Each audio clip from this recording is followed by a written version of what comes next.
The birthday feast in the Great Hall. The luxurious Great Hall was full of ministers and their families sitting inside. The brightly dressed women were sitting beside their respective parents, frequently looking over the rich young masters. At the top of the Great Hall were seated several imperial concubines. Though the emperor had many concubines, there were only 3 present today. Emperor Shang was wearing a bright yellow informal robe, sitting at the highest seat. His pair of shrewd eyes were brimming with strength as he occasionally glanced at several ministers. Those ministers appeared respectful, but in fact, they were all a little afraid. "Your Majesty, everyone's gathered. We might as well begin," Consort Exian said with a smile as she looked the emperor. She was wearing a purple palace attire, while her face was finely made up, making her appear sweet and charming. Her hair was rolled up in a bun, supported by a golden pearl hairpin that sparkled and dazzled the eyes. She was separately decorated with numerous other pearl and jade ornaments, entirely covered in jewels. Consort Exian had a son and a daughter. Her son was the 3rd Prince Shang Qingying, while her daughter was the eldest Princess Shang Qinmi. Consort Exian was an arrogant and willful mistress within the palace, often acting like a spoiled child irrespective of the occasion.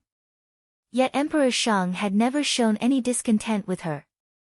After all, ever since knowing Empress Jiu, he had never visited another consort's chambers again. Even though Empress Jiu had been dead for 13 years now, he had never called upon any concubine to serve him in bed. "Everyone. There's still someone who's not here. The East Palace's crown prince has actually not come to the emperor birthday. That's highly improper," Consort Qin stated resentfully. She was wearing a snow-white flowing brocade dress, while her beautiful hair was left down. Her pretty face looked a bit charming and her demeanor was stylish. But when she mentioned the crown prince, her glossy eyes darkened with hatred. Consort Qin was an elder at the palace. At the time the emperor was still a crown prince, she was already his side consort, so she was also the first one to give birth to a prince. Unfortunately, her child hadn't been conferred the title of crown prince. Consort Qin only had this son, the eldest Prince Shang Qinzhao. Consort Qin's words made everyone take a look around the Great Hall, but they didn't find the rumored crown prince. Their hearts were unavoidably full of doubts. Could the rumors among the commoners from the previous days be false? Was the crown prince still that worthless crown prince they knew? Huan Mo Che's brows creased for a brief moment, finding Consort Qin's words too harmful to the crown prince. So his circumstances had always been this difficult. Thinking of that graceful and keen youngster growing up in such a dirty environment, Huan Mo Che was suddenly filled with disgust for Consort Qin. So much that he felt like saying a few words in chastisement to her. If it weren't for his formidable self-control, he would have probably really done so. However, why did he want to do such a thing? Just because he was the crown prince's mentor? Leng Yufeng determined that the crown prince really wasn't inside the Great Hall and couldn't help but wonder. He obviously saw him enter at the palace gates, but the crown prince wasn't currently here. What had actually happened? Could it be that he had run into some problem, or did simply not wish to attend the birthday banquet? Saying things like the crown prince being afraid and similar guesses, Leng Yufeng couldn't accept those as true, because the look in the crown prince's eyes was as fearsome as those of the wild beasts he had seen before. What would that kind of person be afraid of? Consort Qin smiled complacently. After the crown prince had schemed against her son in the streets, Minister Bai had really come to the emperor to say that the eldest prince wasn't well-mannered. His Majesty had ordered her son to stay put in his residence and reflect. He wasn't allowed to go out even for the emperor's birthday. It had turned Consort Qin into a target for ridicule by the other concubines in the imperial palace. Emperor Shang kept sitting with a face that showed neither joy nor anger, making people speculate whether he still loathed the crown prince as before and also revising their own views of the prince. They wanted to get a hint from Emperor Shang's expression, but as an emperor, he had learned to conceal his emotions long ago, so that no one could guess his inner thoughts. Ah! Is the crown prince really so audacious that he still hasn't come yet? It can't be that he doesn't put the emperor in his sights. Consort Xian's hand covered her mouth, yet her voice was clear enough for everyone to hear. But it wasn't like everyone around was so brainless that they couldn't figure her out. The other concubines didn't utter a thing. Not all the concubines within the imperial palace hated the crown prince initially. But because Empress Qiu had seized all of the emperor's love, it had made them resentful. Emperor Shang's heart wouldn't let another woman inside.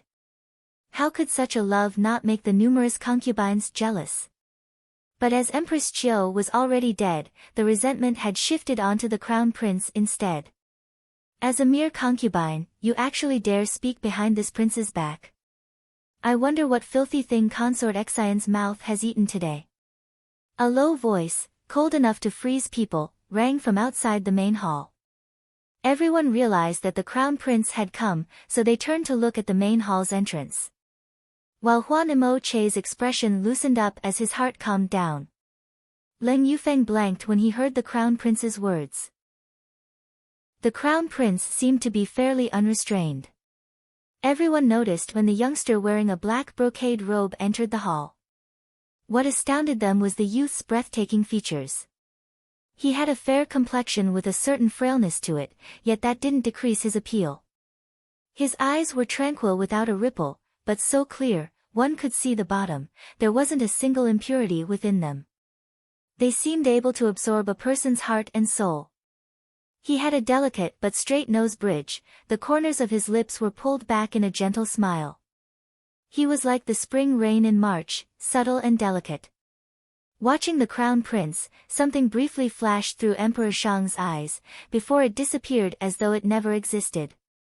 The whole crowd was astonished by the crown prince's looks. It wasn't that none of them had seen him before. Even though he rarely came out, there were ministers who had already met him. But each time, the crown prince would hang his head low, so no one could clearly see his face. Thus, it was the first time for everyone to witness the crown prince's exceptional countenance. He didn't lose to the top place holders of the beauty rankings among the young noble males, in fact, he was more remarkable than them. Even the two most outstanding men in the Great Hall, General Leng and young Master Huan, couldn't compare to the crown prince in terms of appearance. It wasn't that their looks were inferior, the three of them each had their own strong points. However, the crown prince's eyes and his body seemed to hide many secrets, and that sort of mysterious appeal amplified his extraordinary looks. Greeting Imperial Father. Shang Wuxin didn't care a sliver about everyone else's expressions. After she entered the main hall, she bowed slightly in salutation. Although it wasn't the kowtow required by etiquette, there was nothing inappropriate about it when it concerned the East Palace's crown prince. You've come. Emperor Shang didn't even glance at the crown prince below him. That made many believe that he wasn't fond of the crown prince as usual. The emperor spoke without reserve, "Come take your seat." Shang Wuxin nodded, then walked toward the special seat designated for the crown prince. The seat was below the emperor's, conspicuously positioned first on the right. Below that was Leng Yufeng's seat, then Huan Mo Che's. Crown Prince. Leng Yufeng and Huan Mo Che greeted at the same time. Leng Yufeng thought the prince was out of the ordinary, so he decided to say something. While Huan Mo Che felt his mood improve as soon as he saw the crown prince for whatever reason, so he couldn't help but open his mouth to speak. Shang Wuxin nodded in response. No matter what, those two men held enormous influence within the imperial capital. As long as there was no need to, she wouldn't make them her enemies. Moreover, Shang Wuxin was absolutely certain that those two weren't as affable as they presented themselves. No, they didn't look that gentle on the surface either, but many couldn't see that.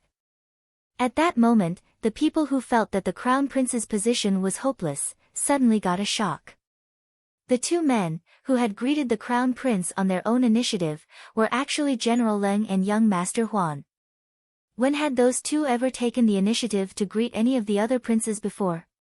It seemed that there really was something different about the crown prince, but recalling the emperor's earlier manner, many kept wavering. Everyone hesitated over what move to make next. Should they, or shouldn't they support the crown prince from now on? Chapter 21, The Crown Prince's Impermanence. Consort Exine lifted her gaze to Emperor Shang and spoke as if she'd been wronged. Your Majesty, what Qinxie, one, said were all true. Not only did Crown Prince leisurely stroll in, late, but he also took to insulting Qinxie. She wanted the Emperor to pass his judgment, preferably in her favor. However, she was unaware that her impertinent remarks had caused the faces of several people in the Great Hall to pale. 1 equals a form of self-address used by females, meaning, your consort/concubine. Emperor Shang neither answered her nor reproached her. His indifference almost made her eyes redden, but fortunately, after years of experience residing in the palace, she was able to quickly readjust her mood and even continue on what she had been saying. The Crown Prince displayed such ignorance towards proper courtesy, how could he possibly shoulder the great responsibility that comes with his title? The instant these words were spoken, even her own son, third Prince Shang Qingying, shot his mother a look. Unfortunately, Consort Exine's eyes and rationality were both shrouded by jealousy. Her love for Emperor Shang was genuine, but it was a pity that she was never anything in his eyes. Towards this, she was tolerant, because Emperor Shang did not love anyone else either. However, when Empress Qiu showed up at the palace, Emperor Shang's doting and tender side surfaced. How could Consort Exine not be jealous? Now, seeing the Crown Prince, whose appearance held some resemblance to Empress Qiu's, hatred tempted Consort Exine to bring death upon him. Her words shocked the Great Hall into silence. Then, most of the onlookers became interested and felt entertained as they waited to see if Emperor Shang would punish the Crown Prince or defend him. The indolent expression that was originally on Shang Wuxin's face turned into an icy one. Her deep phoenix eyes flashed with a wicked gleam. She didn't think that a trifling, little concubine would dare to rebuke her while they were in the Great Hall. It appeared that the original Crown Prince really didn't have any dignity. Huan Mo Che and Leng Yufeng were the first ones to notice that the aura around Shang Wuxin had chilled and became imposing. In their hearts, the two men felt that Consort Exine was truly a fool. Regardless of whether the Crown Prince was favored or not, it was not a concubine's place to decide such things. Nonetheless, Huan Mo Che was curious to see how the Crown Prince would handle this. Who are you? Shang Wuxin asked as she picked up a cup of tea from the table and slowly enjoyed the drink. Consort Exine didn't expect her provocation to elicit that sort of question, causing the expression on her beautiful face to crack. She pointed a polished finger at Shang Wuxin and said, Ben Fei, too, is your elder. Does the Crown Prince insist on sustaining an arrogant attitude? She even swept a gaze over the present officials, prompting them to open their eyes so they could see the Crown Prince's lack of conduct. 2 equals a form of self-address used by concubines/consorts, meaning, this concubine/consort. PFT. Shang Wuxin lazily looked up and glanced at her. Elder? You're nothing but one of Fu Wang's 3 consorts, a mere concubine, really, and yet you dare call yourself an elder? Or could it be that you wish to replace Bengong's 4 late Muhu 5, and seize her title as the Empress? If so, then Bengong might consider recognizing you as my elder. 6. I apologize for the succession of footnotes here. 3 equals a term used by children of the emperor, meaning imperial father. 4 equals a form of self-address used by imperial family members, literally meaning, this palace, but in this case means, this prince. 5 equals a term used by children of the empress, meaning imperial mother. 6 equals it means, elder, but here, it's just referring to an older individual who should be treated with respect. Explanation of Shang Wuxin's verbal abuse. Compared to a concubine, a consort is of higher status, but they essentially serve the same purpose, so SWX was mocking and degrading Consort Exine. Consort Exine paled, and even the other concubines and ministers were panicking slightly. Who didn't know that in Emperor Shang's eyes and ears, Empress Qiu was a taboo topic? Those who mentioned her were met with miserable consequences, so although His Majesty had yet to erect a new empress, not a single minister dared to suggest otherwise. Now that the crown prince accused consort Xian of wanting to replace Empress Qiu, they could only imagine what would happen to consort Xian. Sure enough, Emperor Shang's eyes turned cold in a moment, and he regarded the consort with eyes full of disgust and murderous intent. You're sputtering nonsense. Consort Xian looked at Emperor Shang, terrified. Your Majesty, Chenqi does not harbor such ambitions, Crown Prince is speaking nonsense. What Ben Gong hates most is when others point fingers at Ben Gong, and even more so when someone challenges Ben Gong's dignity, but Consort Xian has managed to accomplish both. Tell me, what should Ben Gong do? Shang Wuxin put down the teacup that was in her hand, her tone chilling. She commanded, Wu Wei, slap her face.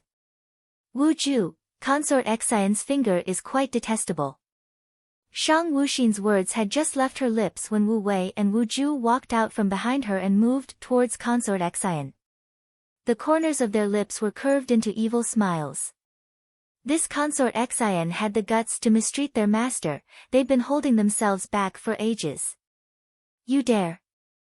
Consort Xian exclaimed fearfully, but unfortunately, neither Wu Wei nor Wu Ju wanted to waste words on her. Moreover, although they were both just maidservants, they acted solely on the crown prince's orders, so the moment Wu Wei reached the consort, she gathered force into her palm and gave Consort Xian 2 slaps on the face. Wu Wei possessed notable strength, so the impact made Consort Xian feel like even her teeth were rattling. Wu Ju didn't wait for her to cry out before she reached out and snapped the finger that was used to point at the crown prince. Ka-cha! Consort Xian's finger drooped at an awkward angle. It turned out that Wu Ju had actually shattered the bone, so the imperial physicians wouldn't be able to fix it either. Ah! Consort Xian let out a pained cry while the officials in the Great Hall were all frightened by the crown prince's cruel methods. What part of the crown prince was incompetent and what part of him was cowardly? If his maidservants were already this merciless, the degree of his own cruelty could only be left to one's own imagination. Mu Fei. Princess Shang Qinmi rushed over to Consort Xian's side and, seeing her agonized mother, faced the crown prince and angrily shouted, How can you treat my Mu Fei, 7, like this?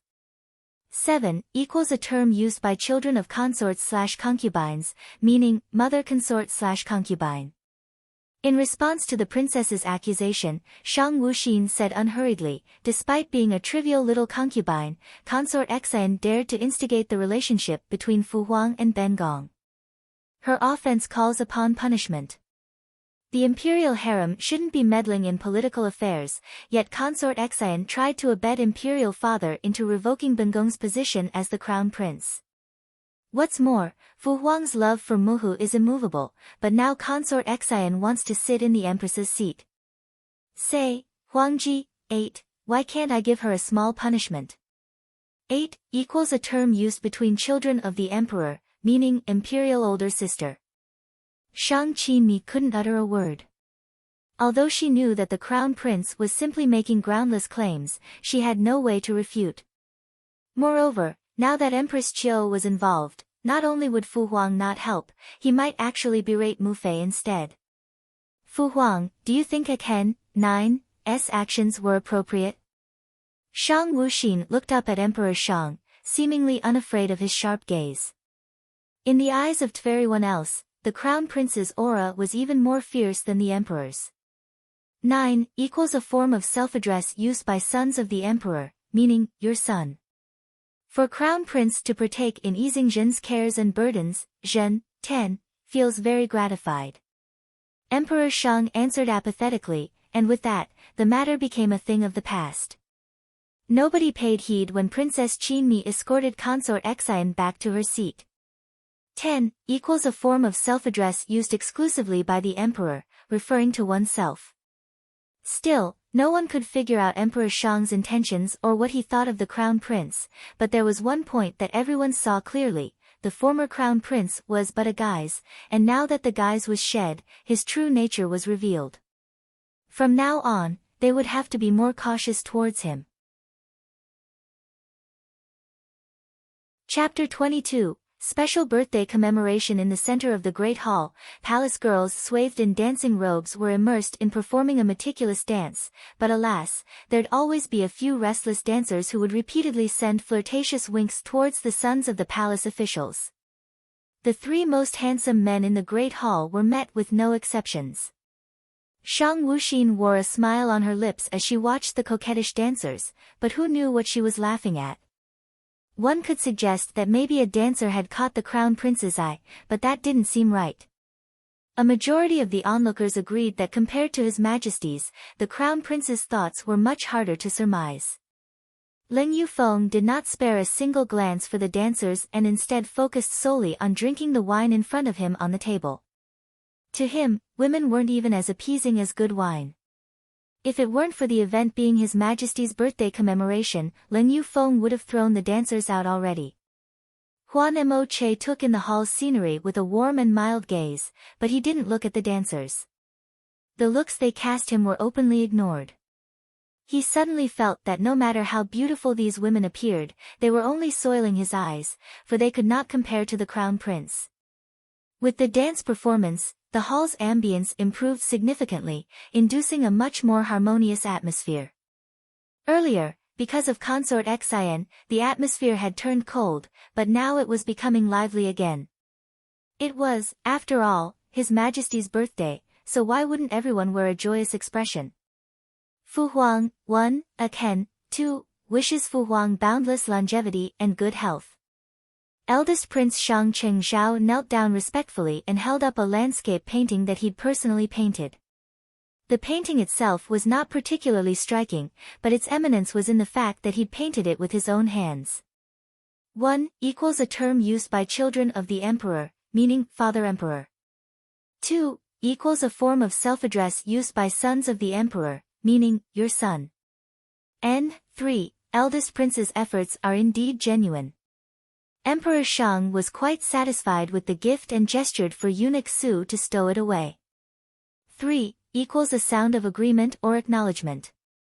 Emperor Shang never called his children by their given names, and numerous ministers were aware that he treated each prince with equal favor. This gave rise to several divisions of power and influence within the imperial court, and the great emperor himself also carried some influence. Fu Huang, a Ken sincerely wishes Fu Huang an auspicious life and good health. Second Prince Shang Lanhai said ceremoniously. His body was clad in a cyan robe lined with gold. As he spoke, he offered a lotus flower that he'd exerted great effort to find. The colors violet and blue coincided on its petals, making the lotus truly a wondrous and beautiful sight to behold. The second prince was Consort Ning's son. In the palace, Consort Ning was known to be a placid consort who didn't fight nor vie for the emperor's attention. She retained her tranquil nature in both the past and the present, so there were scarcely any consorts who held enmity towards her. Furthermore, she devoted herself to Buddha, so she spent most of her time secluded inside the palace. Fo Tang, 4. Consort Ning had 2 children, second Prince Shang Lanhai and third Princess Shang Zhou Mo, for equals a room built specifically for the worshipping of Buddha. Emperor Shang studied the phenomenal lotus and pleasantly nodded his head. Many knew that today, the second prince seemed to have garnered the most satisfaction from His Majesty. Fu Huang, a Ken sincerely wishes Fu Huang longevity parallel to the southern mountains and happiness as immense as the eastern sea. Third Prince Shang Cheng-yin congratulated. His gift was a statue sculpted from fine jade. Just one glance at its luster was enough to confirm its exceptional value. Originally, the third prince had believed that today, he would definitely be able to curry favor from Fu Huang, but with the interference of his Mufei, 5's blunders, third prince Shang Cheng-yin was afraid that regardless of what type of gift he gave, Fu Huang would not regard him as anything special. 5 equals a term used by children of consorts/concubines, meaning mother consort/concubine. Amongst Emperor Shang's 5 princes and 4 princesses, Shang Wuxin was the youngest of the young. In truth, having only 9 children in the imperial family was actually considered a pitiful amount. That small number was due to the fact that since the year Empress Qiu entered the palace, Emperor Shang had not touched any other women, which had resulted in the sparse amount of offspring in the imperial family. After the other princes and princesses brought up their gifts, only Shang Wuxin remained in her seat, incessantly trying the dishes on the table. When she came across something that tasted decent, she'd take a few bites, and when she encountered something that she didn't like, she'd frown, scrunch her eyebrows together, and not touch it again. Others might not have noticed these little actions of hers, but Lin Yufeng and Huan Mo Che were sitting next to her and saw them clearly. Simultaneously, they thought that the crown prince's gluttonous behavior was extremely lovable, so lovable that they wanted to preserve and treasure the sight of it. It seems like the crown prince hasn't given his gift yet, Consort Qin said hesitantly. She'd just witnessed the crown prince's cruelty, so although she wanted to damage his reputation, she couldn't do it blatantly. Remembering the failures of the assassins she'd hired, she felt that the crown prince wasn't as simple as he seemed.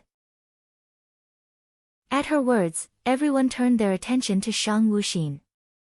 Though they didn't dare behave as rudely as Consort Xian had, they were still nonetheless curious about the crown prince's gift. After all, during His Majesty's birthday accommodations in the past, the crown prince never attended and instead hid away in his estate. Shang Wuxin put down the snacks she was holding and then took a box out of Wu Wei's hands. Fu Huang, a Ken sincerely wishes Fu Huang good health. What an insincere commendation. Or rather, there was no heart put in it at all.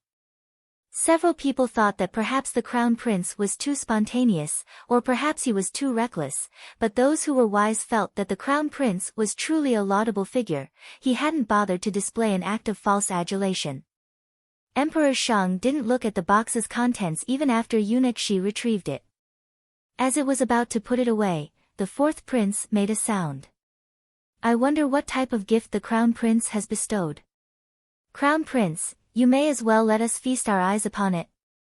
It seemed like 4th Prince Shang Ensung simply just wanted a peek at what the crown prince had prepared, but it was actually because he knew distinctly that the Taiji 6 estate was poor. With his estate in that condition, how could the crown prince possibly be able to produce a quality gift? 6 equals literally crown prince estate, but I found it too wordy, so I used pinyin. Letting the crown prince publicly lose face before these ranks of spectators would bring the 4th prince great pleasure. Due to an illness, 4th Prince Shang Ensung's Mufei had an early passing, but with his own hands, he had rose in power. His capability was not to be underestimated. Let it be opened, Emperor Shang declared, and thus, under everyone's watchful eyes, eunuch Su opened the brocade box. Immediately, the gift revealed itself to the multitude of gazes that were looking upon it. They were shocked, and some even stood up in disbelief. Huan Mo Che glanced at the gift and then concernedly at the crown prince, thinking that in case His Majesty decided to blame the prince, Huan Mo Che would protect him at all costs. Lin Yufeng saw what was inside the box and became somewhat lost, not knowing what exactly the crown prince was attempting to do, but he believed that the crown prince wasn't someone who engaged in futile activities. Lin Yufeng felt like he was too drawn to the crown prince today. The crown prince really was quite eye-catching and attention-attracting. Lin Yufeng could tell that even his good friend Huan Mo Che was compelled, because Lin Yufeng had seen him look at the crown prince several times now. Amongst them, Crown Prince, today is Fu Huang's birthday commemoration. Even if your estate is poor, you cannot just gift Fu Huang a few tarnished grains of rice. What do you mean by this? Eldest Prince Shang Qingzhao berated. The other princes were also standing on the side that disapproved of the crown prince. Although the princes were not as amicable with each other as they appeared, the incompetent Shang Wuxin that they'd once disregarded was now too big of a threat. And since the title of crown prince was with Shang Wuxin, they needed to first strip him of it. Crown prince, what is the meaning of this? Emperor Shang stared at the box as his voice seemed to take on an accusatory tone. Fu Huang. Shang Wuxin went to eunuch Su and retrieved the box before holding it high above her head so that everyone could see the mottled grains inside. These days, the South is going through a period of famine. Amongst the people, even this kind of rice is sought after. In merely a few months, the famine has led to the death of countless citizens in the South. Hence, Aken presented this gift today to bring awareness of this plight to my imperial brothers and sisters. The Taiji estate may be impecunious, but there are innocent citizens who are even more poor. Aken knows that Fu Huang wholeheartedly loves our empire's citizens, so Aken wanted to especially enlighten Fu Huang on this matter. Bang! Emperor Shang slammed a heavy fist on the table. Such a tremendous matter, and yet none of Zhen, 7's agings, 8, thought to submit a report on it. Good, very good. 7 equals a form of self-address used exclusively by the emperor, referring to oneself. 8 equals a term referring to the emperor's dear subjects. Your Majesty, please cease your anger. Every minister fell to their knees. Some really didn't know, while some hadn't bothered to write a report. After all, such a troublesome predicament meant great responsibility for the officials who supervised the South. In the eyes of the privileged, the common people were of low standing. Eldest Huangxiong, 9, what do you think of this gift? It allows Fu Huang to know of the people's hardships. Do you think this gift is shabby? 9 equals a term used between sons of the emperor, meaning imperial brother. While everyone held their breath, not letting out any sound, Shang Wuxin walked over to the kneeling eldest prince Shang Qingzhao, standing in front of him as she looked down on the princes. Eldest prince Shang Qingzhao could not utter a word. He hadn't thought that a few measly grains would carry with it such a deep, unexpected meaning. Emperor Shang flew into a fit of anger and glared at his subjects. Something that even the crown prince knows, you all are ignorant to. It seems that you're all muddle-headed and blind. Now, what do you say should be done? No one dared to speak, and since Emperor Shang was enraged, even less people dared to stroke the dragon's whiskers. He scrutinized the officials and said in a slightly more affable voice, Huan Gongzi, 10, you are an intelligent man. What do you think should be done about this famine? Chapter 23, The Crown Prince Reaps Benefits. Huan Mo Che unhurriedly stood up, and as he rose, he inadvertently glanced at the Crown Prince. The scholar wanted to lend a hand, so he was trying to surmise what the Crown Prince wanted to achieve by bringing up the matter of famine. 1. In the South. 1. Famine equals an extreme shortage of food. In this case, it is due to crop failure. Unfortunately, the Crown Prince's gaze did not turn to Huan Mo Che at all. It was as if, regardless of what Huan Mo Che said, his words would have no way of interfering with his plans. Huan Mo Che felt bitterness in his heart, thinking that the Crown Prince seemed to really hate him. This was his first time being alienated and so detested by someone. Your Majesty. Huan Mo Che gave a slight bow and a gentle smile, but in his heart, he was still incessantly pondering over the Crown Prince's intentions. Huan Mo Che was a man of peerless intelligence, so only a brief moment of contemplation was enough for him to understand what the Crown Prince wanted to do, and Huan Mo Che was willing to give the boat a push along the current. 1 equals to make use of an opportunity to achieve one's end with little effort. In other words, either HMC is giving SWX's plans a push, or he's looking to use the opportunity to bring some benefits, attention from SWX, towards himself. Chow Min, 2, believes that the best solution would be to open granaries and distribute relief grains. He proposed the simplest solution, eliciting disdain from several officials. 2 equals a form of self-address used by those with no prominent rank/position, meaning, this lowly commoner. They also knew of this solution, but the thing was that this solution utilized the national treasury, and as imperial officials, they didn't dare suggest it. Only this man, who served no position in the imperial court, Huan Gongzi, 3, would state it so bluntly. 3 equals a term used to address a gentleman, or the son of an official. However, there are officials who fail to send the grains, and they fill their own pockets instead. So in the end, even if the national treasury was employed to open granaries, the common populace would still starve to death on the streets. Juan Mo Che voiced the dark reality of officialdom, sparing any hint of euphemism, causing the officials to pale. Therefore, the most important matter right now is to select an official who sincerely cares for the common people and is worthy of your Majesty's trust. He shall be the one to distribute the relief grains. Juan Mo Che finished with a smile and then looked at the Crown Prince. As expected, the Crown Prince's gaze was on him.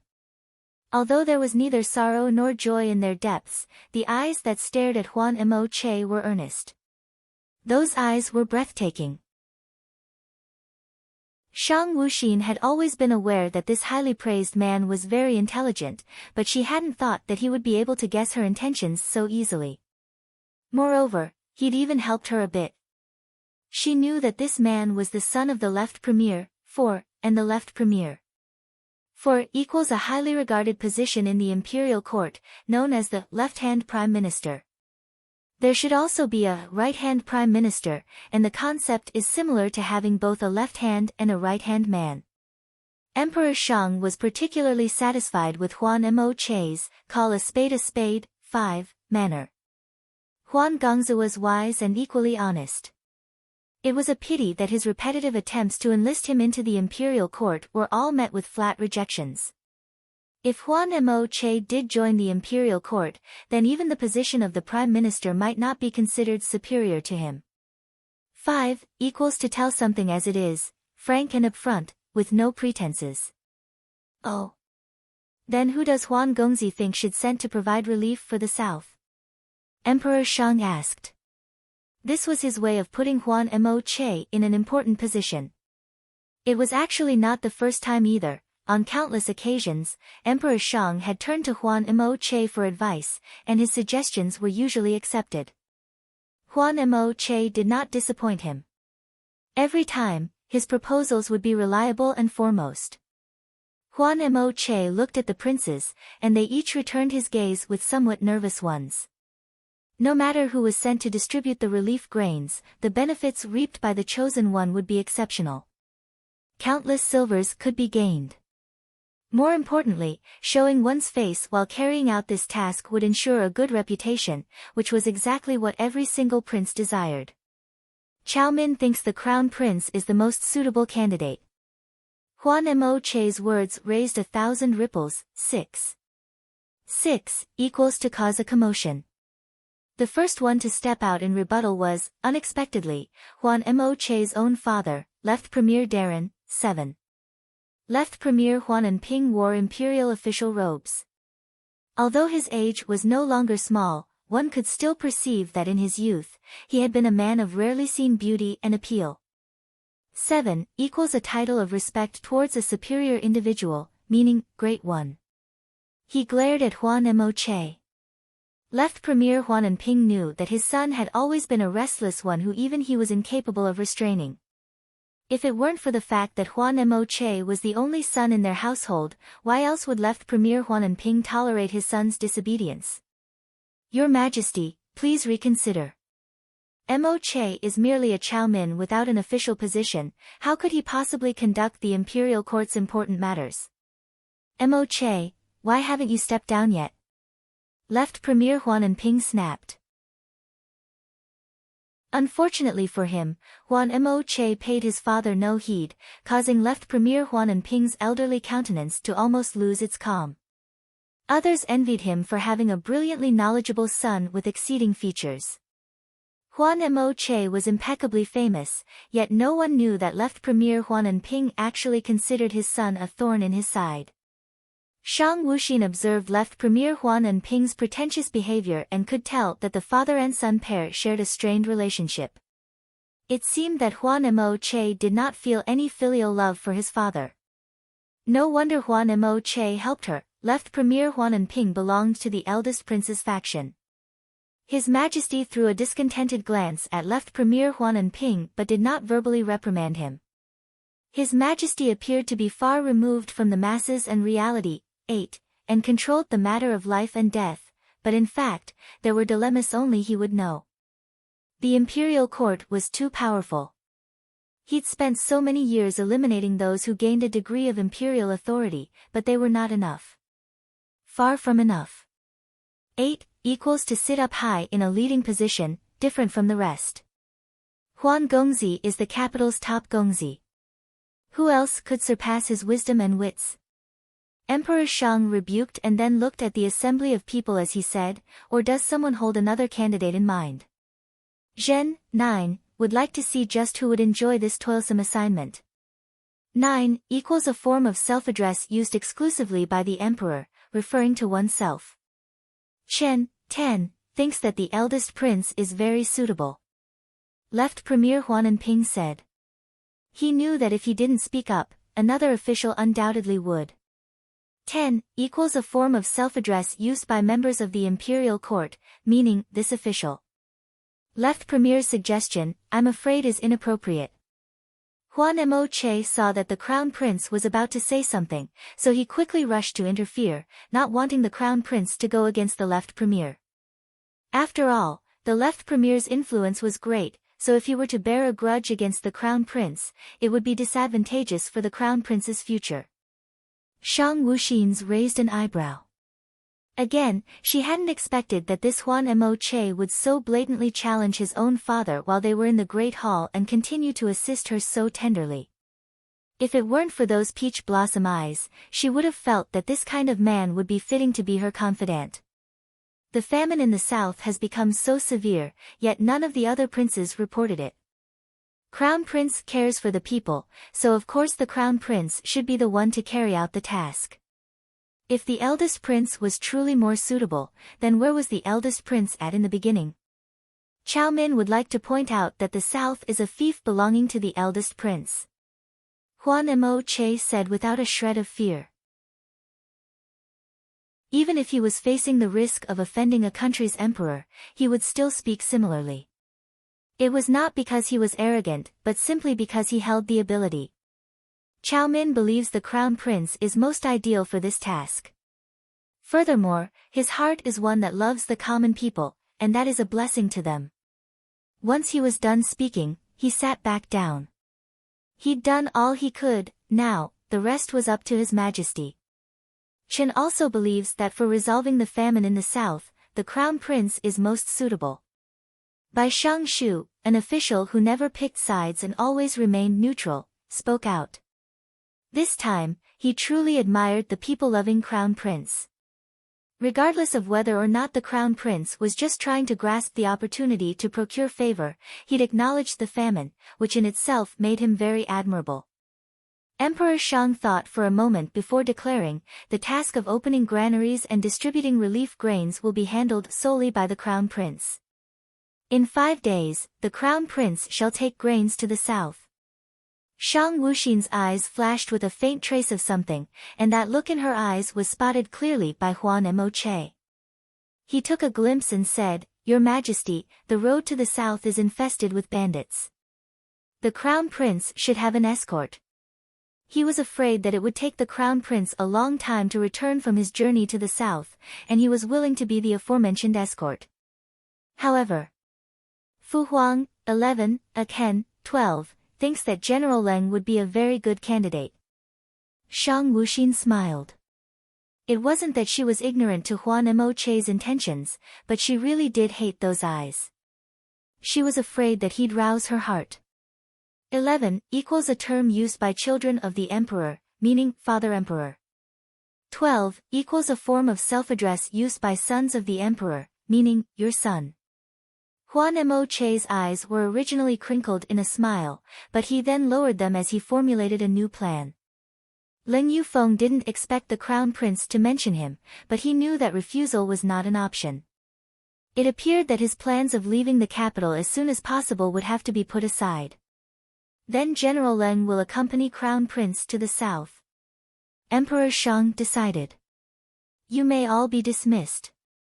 Thus, Emperor Shang's birthday commemoration was concluded, and there were many people who suffered, while the Crown Prince gained the most benefits. Several officials wanted to curry favor from the crown prince, but the crown prince took his maidservants and swiftly left the great hall and palace, leaving no chances for neither the opposing nor fawning officials to do anything. However, henceforth, they all became wary of the crown prince. The wise ones knew that the crown prince was not someone to be trifled with, while even more looked at their own daughters and started to make plans. Plus 500 brownie points for Huan Machi.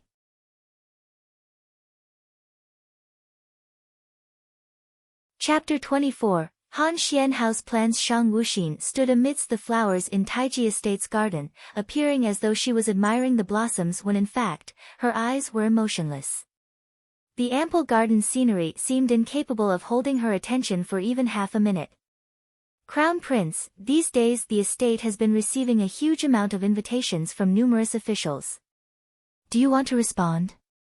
Wu Ju asked. 2 days had passed since that eventful day in the palace. In those 2 days, the invitations that were sent to Taiji Estate came in piles at a time, and they all inquired after nothing but the crown prince's attendance for a variety of banquets. Shang Wuxin glanced at the invitations in Wu Ju's hands and selected a few at random. After skimming their contents, she placed them back into Wu Ju's hands. Shang Wuxin spoke mildly, "There's no need to pay attention to them, but we shouldn't offend them either." In her eyes, those people were like grass on top of a wall, swaying with every breeze. Even if she was trying to gain power, she wouldn't use any of those people. 1 equals a person who switches sides as easily and often as grass sways with the wind. Moreover, among those people, a few undoubtedly were spies sent by the other princes. Since her foundation was not yet stable, she could not risk taking chances. Crown Prince Huan Gongzi has been visiting the estate a lot recently, claiming that he wants to teach Crown Prince poetry and literature, but each time he was blocked by Wu Wei. Should we take precautions against him? Actually, Wu Ju didn't think Huan Gongzi harbored any ill intentions. Contrarily, he seemed to be helping the Crown Prince instead, but Wu Ju knew that she should be on guard against anyone. Otherwise, how could she remain by the Crown Prince's side? She knew, without him telling her, that he was not a fish in a pond, too. He was bound to aspire after the imperial throne. 2 equals a person who is without ambition, mediocre. Shang Wuxin was also aware of the visits Huan Mo Che made in the past 2 days, but she was not interested in seeing him. At the moment, he might not mean any harm, but seeing those eyes made her murderous intent towards him rise. She couldn't afford to let her emotions get out of control. She didn't answer Wu Ju's inquiry. She wanted her and Wu Wei to form their own judgments. After all, they were the people she personally took fancy to. "Since you're here, why don't you show yourself?" Shang Wuxin's voice suddenly became sharp. Upon hearing her words, Wu Ju's whole body straightened and her eyes darted around for a moment, afraid that there was someone who would strike out at the Crown Prince. Han Xianhao didn't expect that he'd be discovered. As an assassin, his concealment technique was undoubtedly profound. Yet, the Crown Prince had found him. The past few days in Han Xing Pavilion, 1. Han Xianhao's mind had continuously and unconsciously been filled with thoughts of the Crown Prince. 3 equals Han Xianhao's residence. Right when agitation filled him, he'd heard news of the Crown Prince traveling to the south, and after mulling for a great while, he'd decided to visit Taiji Estate. Upon arrival, he'd realized that he didn't know what to say to the Crown Prince, so he'd quietly perched himself on a tree and peered at the Crown Prince from above. The Crown Prince wore a white robe, standing with his back as straight as a bamboo shoot, his ebony hair flitting carelessly with the wind, with a distant look in his eyes. His appearance was clearly a firm and tenacious one, yet, it made Han Xianhao's heart ache. He wanted to pull that figure into his embrace. Moreover, he liked to stare at the Crown Prince like this. The more he stared, the more fascinated he became. Like? Han Xianhao was taken back by his own thoughts. Did he actually like this young Crown Prince? Or, homosexuality? The idea terrified Han Xianhao a little. What he didn't know was that his dazed state was the reason Shang Wuxin was able to so quickly sense him. For Wuxin is indeed vigilant. I was discovered by you so quickly. An ambiguous voice sounded, and Han Xianhao could be seen landing lightly from the branch of tall tree. A crimson robe was wrapped around his slender body. The robe's collar dipped slightly and the sight was quite alluring. There was a smile on his exquisite face. I know. Why am I even footnoting equals the sound made from chuckling, not giggling. So, it actually doesn't sound like with long e sounds. If there was an assassin from Han Xing Pavilion present, they would have been able to tell that the smile on Han Xianhao's face was much more genuine than his usual ones. Shang Wuxin glanced at Han Xianhao, unsure of why he was at Taiji Estate. Although he was her partner, be it bargaining or cooperative, she felt that he was a bit different this time, but Shang Wuxin did not dawdle on it and withdrew her gaze. I've heard that Crown Prince is heading for the south. Will I have an opportunity to see the world with you? Han Xianhao asked laughingly, but inside, he felt nervous. He knew that the famine in the south mostly likely gave rise to countless rebels. The long road there would also be infested with bandits. He was at Taiji Estate because he was worried about the Crown Prince, whose body appeared thin and weak. Shang Wuxin returned to the study without responding. In regards to Han Shuihua's suspicious reason for visiting, she was skeptical, so ignoring him was the best way to go. Seeing Shang Wuxin leave made Han Xianhao feel somewhat lost. Why did it seem like Shang Wuxin didn't like him one bit, while he seemed to really like the young prince? Despite not knowing what this type of like was, he'd never felt the same way towards anyone else before. In the past, he did not interact much with neither males nor females. Shang Wuxin was the first person he'd ever felt protective over, but it was a pity that Shang Wuxin was a male. However, even though Shang Wuxin hadn't consented, Han Xianhao laughed with a wicked intent as he stood and happily left the estate.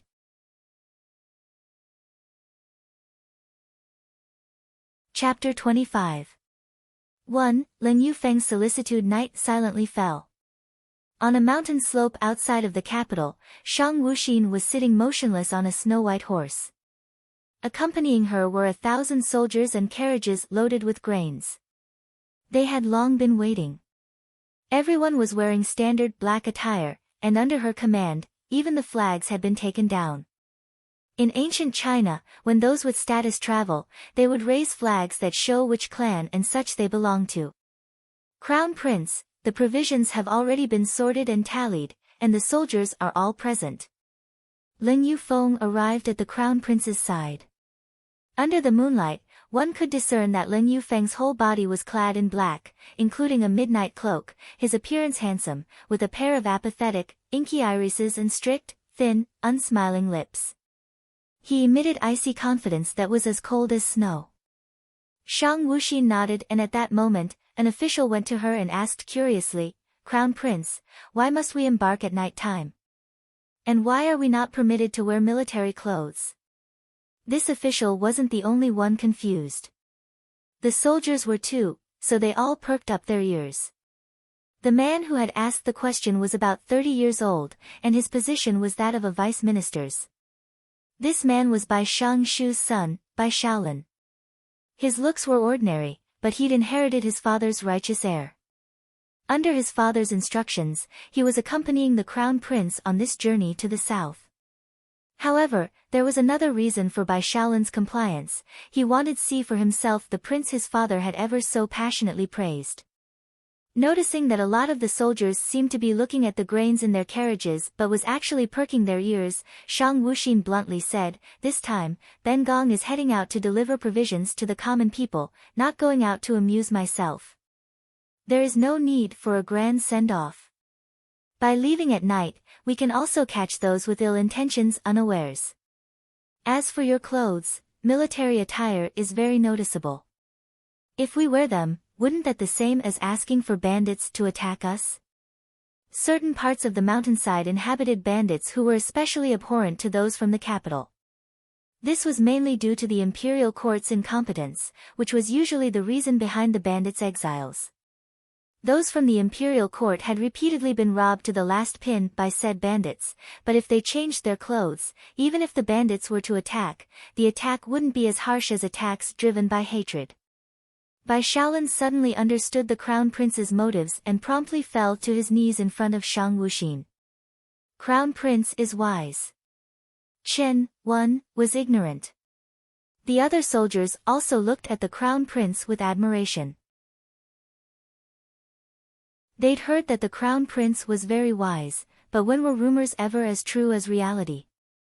It turned out that the rumors were actually true. Leng Yufeng glanced at the crown prince as his heart filled with approval. If it had been him, he would have done the same too, but he'd only developed this kind of mindset through heavy experience in the battlefield. It turned out that the crown prince, who'd grown up in the palace, was actually capable of such thorough thinking. Leng Yufeng had to say, this crown prince was not someone the other princes could compare to. Faced with the soldiers' somewhat worshipping gazes, Shang Wuxin didn't feel any self-satisfaction. She propelled her horse forward, finally leading the vigorous troops forward. Wait! Suddenly, from behind them, hoofsteps sounded. She gripped her reins tightly and turned her head to see Huan Imo Che in a blue robe as he galloped quickly towards her. With his masculine good looks and rare beauty, he looked undoubtedly like a well-groomed gongzi.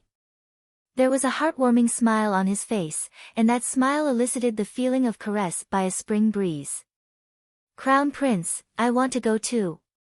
Ah, it's such a short update, yet it took so long, sorry.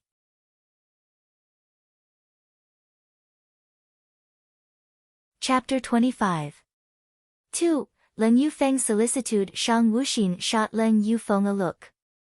Their departure time was a confidential matter that only those accompanying would know, yet Huan Mo Che was informed of it, so it was likely that Leng Yufeng was the one who had told him. Moreover, she was aware of the close friendship the two shared. Noticing the Crown Prince's expression, Leng Yufeng couldn't figure out why he immediately felt like evading his stare.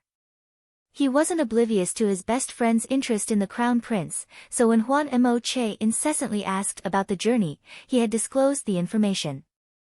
Leng Yufeng honestly didn't think he did anything wrong. Although he was a general, he was a non-committal one, but today when he met the Crown Prince's eyes, he suddenly wondered if he'd somehow committed a wrong. Shang Wuxin knew that it was already too late to intervene. After all, Huan Mo Che was not an ordinary person, he was the capital's top gongzi and someone even her Fu Huang was courteous to. On top of that, she noticed Huan Mo Che had even taken out her Fu Huang's written consent. Utterly helpless, she decided to not waste any more time, turned, and urged her horse onward. Huan Mo Che's eyes flashed with delight before he quickly followed suit while Leng Yufeng released a sigh and moved to keep up with the two. Originally, everyone present believed the Crown Prince to be very delicate, since although he was a male, he was nonetheless a youth, and a pampered one at that. However, seeing him push on and cross the mountain with them, their respect for him once again rose.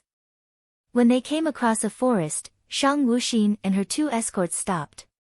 They were in a rush, but they still needed to preserve their energy, lest they encounter unforeseen calamities. We'll rest here. Shang Wuxin got off her horse, and everyone else followed. Leng Yufeng went to check on the grains before returning to take a seat next to Shang Wuxin. Huan Mo Che situated himself at her unoccupied side. Bai Shaolin came over to deliver a few wrapped bingzis and addressed them with a hint of embarrassment. Crown Prince, General, Huan Gongzi, there appears to be no animals in this forest, so we can only rely on these bingzis to appease our hunger. Bingzi literally means pancake. Bai Shaolin inwardly scolded himself for being inconsiderate. With General Leng, it was all right. General Leng was experienced in warfare and undoubtedly had seen bingzis numerous times, but the Crown Prince and Huan Gongzi. Bai Shaolin peeked at the Crown Prince. The Crown Prince was someone Bai Shaolin greatly admired, so he was afraid of offending him. Huan Mo Che looked at the hard bingzis and thought about how, although life at Taiji Estate was not extravagant, the meals were still luxurious. More importantly, the crown prince's body was thin and frail. Just thinking about it gave Huan Mo Che a heartache, but then he saw the crown prince readily take a bingzi and calmly started eating it. The crown prince's eating etiquette was very graceful, and his every move was an alluring one. It was as if he was holding a rare delicacy rather than a stiff cake, effectively stupefying those who were watching. After snapping out of their stupor, they felt particularly good about the prince.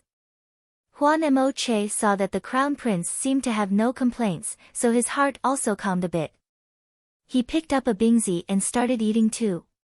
He couldn't help but sneakily glance at the crown prince from time to time. Huan Mo Che believed that no matter what the crown prince did, his actions would look pleasing to the eye. This was the first time he was paying so much attention to someone. Ling Yufeng observed the way the crown prince placidly ate the bingzi while he began to approve even more. To think that a seemingly frail person like the crown prince would be so unpredictable. Ling Yufeng suddenly felt that being the crown prince's grand tutor, wouldn't be so bad. 1 equals the highest official position below the emperor, usually appointed after each new reign. A grand tutor's job is to provide guidance to the emperor. Bai Shaolin, seeing that the crown prince did not mind their coarse food in the slightest, promptly understood why his father's assessment of the prince was so high. Bai Shaolin decided that henceforth, his loyalty belonged to the crown prince's faction, too. 2 equals literally means power/influence. In ancient China, numerous officials support different princes for the throne. Thus, each prince has their own group of supports, a faction. For many years, he'd refrained from joining any factions. It was either for one thing or another, or because none of the princes impressed him. But now, the crown prince was able to make Bai Shaolin willingly pledge his loyalty. Everyone hastened to get some bingzis into their stomachs and then settled down to rest. A portion stayed behind on night duty. Shang Wuxin stood up to leave and was stopped by Huan Mo Che's inquiry, "Crown Prince, where are you going?"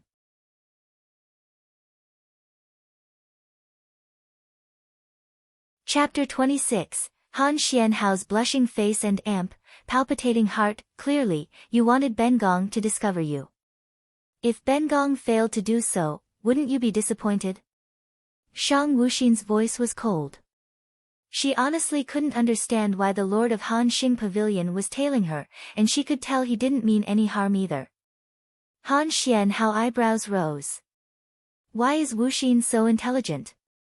As he spoke, he itched to move closer, but he was barely able to procure an inch before an icy glare from Shang Wuxin halted him. Han Xianhao felt like he could go as far as to say that if he took even one step closer, Shang Wuxin would definitely make a move to kill him. Since you're here, help Bengong with a task. Shang Wuxin gazed at the moon, the tone of her voice strange. This will neutralize one of the 3 favors you owe me. She had originally been contemplating on who to send out for that task, and now someone had delivered himself to her doorstep. Interest piqued, Han Xianhao immediately spoke. Whatever Wuxin once accomplished, you only need to say it. You need not mention the favors. After all, we are partners, are we not? Inside, he knew that if all 3 of the favors he owed were fulfilled, Shang Wuxin would no longer have anything to do with him. How could he allow that to happen? For this task, I'll need you to return to the capital. She felt skeptical of his selfless proclamation, but since he himself said that the 3 favors wouldn't be implicated, why try to convince him otherwise? If she did, wouldn't she be giving herself the short end of the stick? What is it? Han Xianhao questioned incredulously. He'd shadowed the whole way because he wanted to be at Wuxin's side, but now he was being asked to go back. His heart was tense, and he was even wondering if Wuxin had done it on purpose. Shang Wuxin glanced at Han Xianhao, whose reluctance was clear as day, and her lips twitched. You don't want to? Her eyes ladened with displeasure. This man owed her 3 favors, and yet he was repudiating his debts. Should she dispose of him? How could Han Xianhao possibly not notice the thick murderous intent flashing in Shang Wuxin's eyes? Though bitterness trickled into his heart, he spoke with a smile, this task. If Wu Xin wants me to complete it, I can. However, I have one condition." Once those words fell, he threw Shang Wuxin a suggestive wink. The smooth gesture caused her to freeze as her heart gasped with appreciation. He truly was a Yaoniai. 1. 1 equals a term referring to an enchanting being capable of deluding others into doing questionable things, similar to a seductress. This term is commonly translated as evildoer, but I think that translation is lacking, so I stuck with the Chinese. Shang Wuxin sized him up, and her voice contained a sliver of interest. "Oh. Mind sharing what your condition is?" For him to propose a condition did not go beyond her expectations at all, as she should have done the same too. She just didn't know how considerable his condition would be. Han Xianhao braved Shang Wuxin's murderous eyes and slowly drew near, but he knew his limits, so he kept his hands to himself. With their close proximity came a very faint but aromatic fragrance. He couldn't help but sniff a few more times, knowing it was Shang Wuxin's natural body scent and finding it odd that a young male would give off such a nice scent. However, he really did like this scent. "From now on, I wish for you to call me by my name, Xianhao." He suppressed the urge to move closer still. "If you agree, I'll return to the capital and help you with your task. How about it? And at this point, I don't think we're just partners anymore, we're friends." Shang Wuxin took a step back, slightly widening the distance between them. Han Xianhao could no longer detect that subtly elegant scent and felt a sense of loss, but nonetheless, he continued to smile as he gazed at Shang Wuxin. He knew the youth was an exceedingly intelligent individual, but his request did not cross any lines. Sure enough, Shang Wuxin only pondered briefly before saying, "Then, Xianhao, I thank you for your assistance." The implication behind her words was clear. She'd extracted Bengong from her speech, which meant she was willing, at least on a surface level, to acknowledge Han Xianhao as a friend. On the other hand, there was no way of knowing her real thoughts. Han Xianhao was delighted to hear his name fall from Shang Wuxin's lips. His own red lips arched into a wide grin, and his eyes sparkled, a completely unrestrained display of beauteousness, so brilliant it was suffocating. A perplexed expression surfaced on Shang Wuxin's face as she stared at him. It was merely a name, so why was this man happy to such an extent? Forget it, as long as her purpose was satisfied, nothing else concerned her. "All right, what do you need me to return for?" Joy brimmed Han Xianhao's countenance. From their current location, it wouldn't take long to reach the capital. If the task was accomplished quickly, he could still catch up. Shang Wuxin leaned in, placed her lips beside his ear, and used a leisurely tone to divulge her plans. Alas, he could only register the sweet aroma emanating from Shang Wuxin's body, and the warm breath tickling his ear sent his heart into chaos. Understood. After her instructions were given, she caught sight of Han Xianhao's red cheeks and stepped back. "Ah." He was rather befuddled. "What did you say?" Shang Wuxin's expression showed that she was not amused, but she drew closer again and repeated her instructions. This time, although Han Xianhao's heartbeat was still palpitating uncontrollably, he exerted great effort to listen.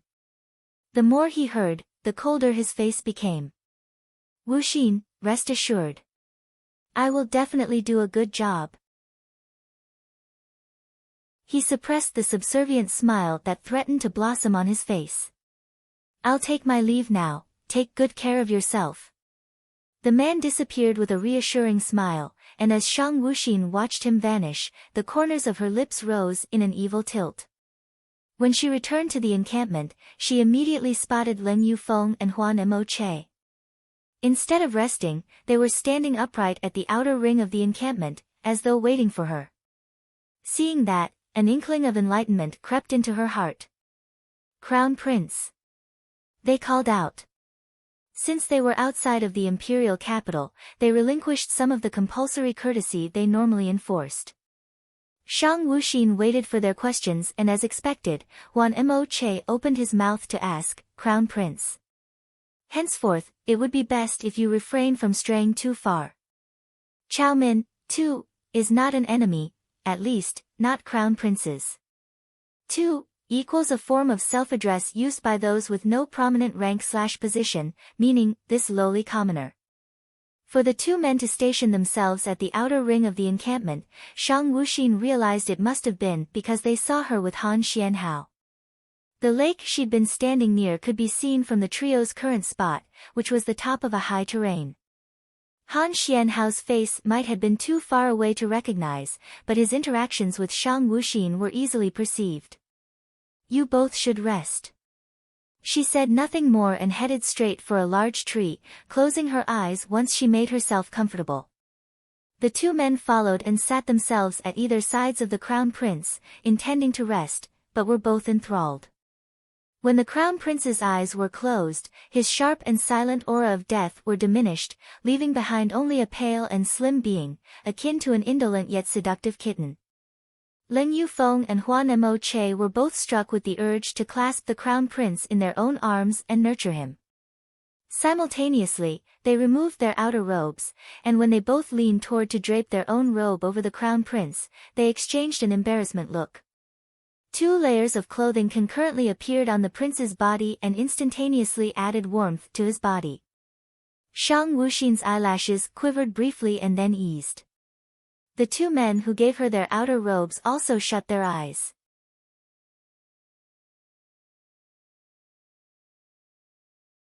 Chapter 27, Leng Yufeng's change. It was early morning. Before sunrise, the sky was already brightening. Promptly after opening their eyes, Leng Yufeng and Huan Mo Che turned to look at the crown prince, only to find him missing while the clothes they had draped on him were left behind. When the two men reached out to retrieve their respective outer robes, they found their clothes cool and slightly dampened by morning vapor. They immediately realized the crown prince had awoken much earlier than they did. Leng Yufeng and Huan Mo Che hastily threw on their outer robes and set out to look for the crown prince. Both were oblivious to the nature of the anxiety on their faces and were even more clueless as to why they cared so much about someone they knew for such a brief time. Crown Prince. They found Shang Wuxin standing not far from their initial spot. Shang Wuxin was inspecting the provision carriages.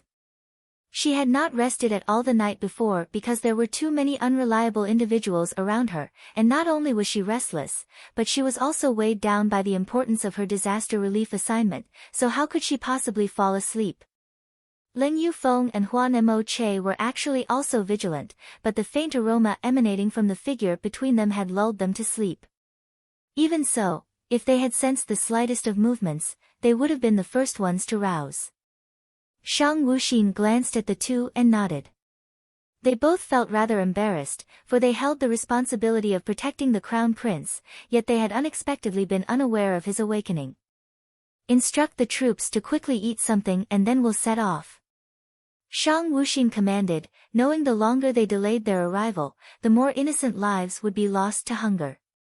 Leng Yufeng went to gather the troops while Huan Mo Che glanced at the crown prince and then disappeared into the forest. Shang Wuxin was aware of his departure but did not stop him nor worry about him, choosing instead to focus on doing her own thing. Meanwhile, Leng Yufeng was somewhat perplexed when he saw his friend going deeper into the forest, but he knew Huan Mo Che was actually not as gentle as he appeared and that he was quite skilled in martial arts, so there was nothing to worry about. Leng Yufeng thought for a moment before unfastening his water pouch from his horse and heading to the lake to fill the pouch with clean water. Crown Prince, you should take a drink, he said, his voice slightly stiff as he passed the water pouch in his hands to Shang Wuxin. Leng Yufeng rarely took care of others, however, since the beginning of their journey, he had not seen the crown prince take one sip of water. Upon closer inspection, he'd found out the prince did not bring along a water pouch. Shang Wuxin paused on her way to another provision carriage and glanced at Leng Yufeng's rigid expression, not expecting this cold-looking general to be so attentive. She was indeed thirsty, so she accepted the offered pouch and opened her mouth to swallow a few small gulps. Crown, the words died in Leng Yufeng's throat. He was going to say that the water pouch was his and that he'd drank from it prior, but then he saw the crown prince directly drink from the pouch. The Crown Prince drank water in a rather quiet and gentle way, unlike other men, who guzzled large mouthfuls at a time. Lin Yufeng's gaze fell on the Crown Prince's lips, which he found were light pink. Those light pink lips were pressed against the opening of Lin Yufeng's water pouch, and thinking he also drank in the same manner, his eyes abruptly widened. He thought the Crown Prince's lips looked especially nice, albeit a little pale. Although Lin Yufeng never really paid close attention to the lips of other people, he subconsciously thought the Crown Prince's lips had to be the best. While Lin Yufeng was being annoyed by his own thoughts, his water pouch swiftly appeared before him, and Shang Wuxin's cold voice sounded. "Thank you." Lin Yufeng was taken back, for he honestly hadn't thought a person like the Crown Prince would be one to express thanks. In the end, just what kind of person was the Crown Prince? He was obviously an exceedingly cold, inhuman youth, yet his words and actions were always contrary to Lin Yufeng's expectations. Lin Yufeng suddenly wanted to get a deeper understanding of the Crown Prince. Shang Wuxin looked at Lin Yufeng strangely, wondering why he was holding the water pouch stiffly and not doing anything with it. She brushed the thought aside and continued to do her own thing. At this moment, Huan Mo Che, who was gone for a while, emerged from the forest. His robes were still blue, but because of the dew from the forest's trees, the hems of his robes were dampened. In his hand, he held a few freshly picked wild fruits. When he spotted Shang Wuxin, he walked over with a smile. "Crown Prince, here's a freshly picked fruit." Yesterday evening, he was troubled by the sight of the Crown Prince eating a bingzi. When he imagined how they would have to eat bingzis again for breakfast, he decided to go out and pick fruits to appease their hunger with instead. Shang Wuxin glanced at the fruits and made no move to take them. She started to walk away, but Huan Mo Che managed to forcibly stuff 2 fruits into her hands, and he'd even wiped those 2 fruits clean on his own clothes before giving them to her. Wordlessly, she walked away with those 2 fruits in her possession, leaving Huan Mo Che to feel helpless towards her emotionless disregard of his goodwill. Still, Huan Mo Che couldn't control his desire to do things for the Crown Prince. "Here, this one's for you. Don't say Ben Gongzi one isn't friend enough." Huan Mo Che took out another duplet of fruits and tossed them to Lin Yufeng. The latter laughed in his heart, vaguely understanding why his friend's mood was unpleasant. This Crown Prince it seems like he held too much influence over the 2 men. Was that a good thing or bad thing? Lin Yufeng even went as far as to think that if he continued to accompany the prince, he would end up doing some unimaginable things. Afterwards, Huan Mo Che felt thirsty and planned to grab Lin Yufeng's water pouch. Actually, they were both more or less people who cared about cleanliness, and he was no exception, but he and Lin Yufeng counted as life and death friends. Furthermore, the times they shared wine from the same flagon was not just once or twice either. Excluding his good friend, Huan Mo Che really didn't use other people's things. Lin Yufeng saw through Huan Mo Che's intentions and deftly avoided the latter's, then he uncapped the water pouch and downed its contents. Remembering the Crown Prince, Lin Yufeng's face flushed slightly. "No water left here, go drink from your own," he said before leaving, afraid Huan Mo Che would notice his red cheeks. "Odd too," Huan Mo Che exclaimed as he watched his friend hurry away. He bit into the remaining fruit in his hand. When his mouth filled with a sour taste, he immediately turned to look at the Crown Prince, only to find him eating as though he didn't detect the sourness.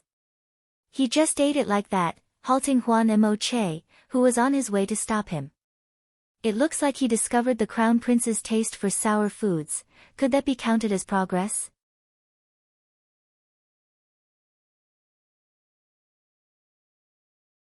Chapter 28, Mountain Lodge. A handful of 1,000-people troops rode along a secluded pathway. As for why they chose a pathway, that was because they needed to avoid being sighted. Furthermore, everyone knew that if they approached the south in a grand and imposing manner, they would likely get ambushed and separated before they could reach their destination. "Crown Prince, there is an inn ahead. Will we be resting in the inn tonight?" Lin Yufeng returned on his horse. They'd already traveled for 3 days and stayed overnight in the forest for all three. Although nobody didn't really mind, after seeing the pale crown prince, Lin Yufeng hadn't been able to resist riding ahead to inquire around. There's actually an inn in such a remote place. Looks like this inn isn't simple. Huan Mo Che's gentle smile was mingled with silken coldness, but he looked at Shang Wuxin and knew that Shang Wuxin's decision was the most important and resolute. Shang Wuxin looked skeptically at Lin Yufeng. Right now, their best option was to bivouac in the forest, and she believed he was also very clear on that, so why was he doing this? She didn't feel any malice. Can you guarantee its safety? She asked. She didn't ask about the dangers. She knew that since Lin Yufeng brought up the inn, that meant he had a certain grasp on its nature. This man, although he'd been indifferent for the past few days, he was thoughtful. Lin Yufeng peered at the crown prince's incomparably exquisite face. These few days, he dared not gaze at the prince excessively, but the prince seemed to have a bewitching charm that attracted attention. At night, Lin Yufeng would feel restless and crack open his eyes to furtively stare at the slumbering crown prince. The darkness concealed Lin Yufeng's burning gaze but did nothing to counter his rapidly skipping heartbeat. I can. He affirmed. He originally wanted to say more, but all that came out of his mouth were those two icy words. However, beside him, Huan Mo Che noticed the warmth in his friend's voice and wrinkled his eyebrows, feeling a bit uncomfortable in his heart. Shang Wuxin nodded. Bai Shaolin gathered some people to arrange for accommodations. After all, their party did not just consist of a few people, but a few thousands of people, so even with an inn, it would be impossible to accommodate everyone. Huan Mo Che noticed he seemed to be ignored. He opened his mouth and said laughingly, I'm afraid it'll take another 7 or 8 days to reach the south. Translator change, Vin, girly, I'm afraid we'll be very busy from now on. Lin Yufeng said with a sigh, but his tone betrayed his eagerness to go all out. After all, they'd been walking quickly for the past 3 days, but after crossing those mountain woods, they would reach the mountain bandits' territory.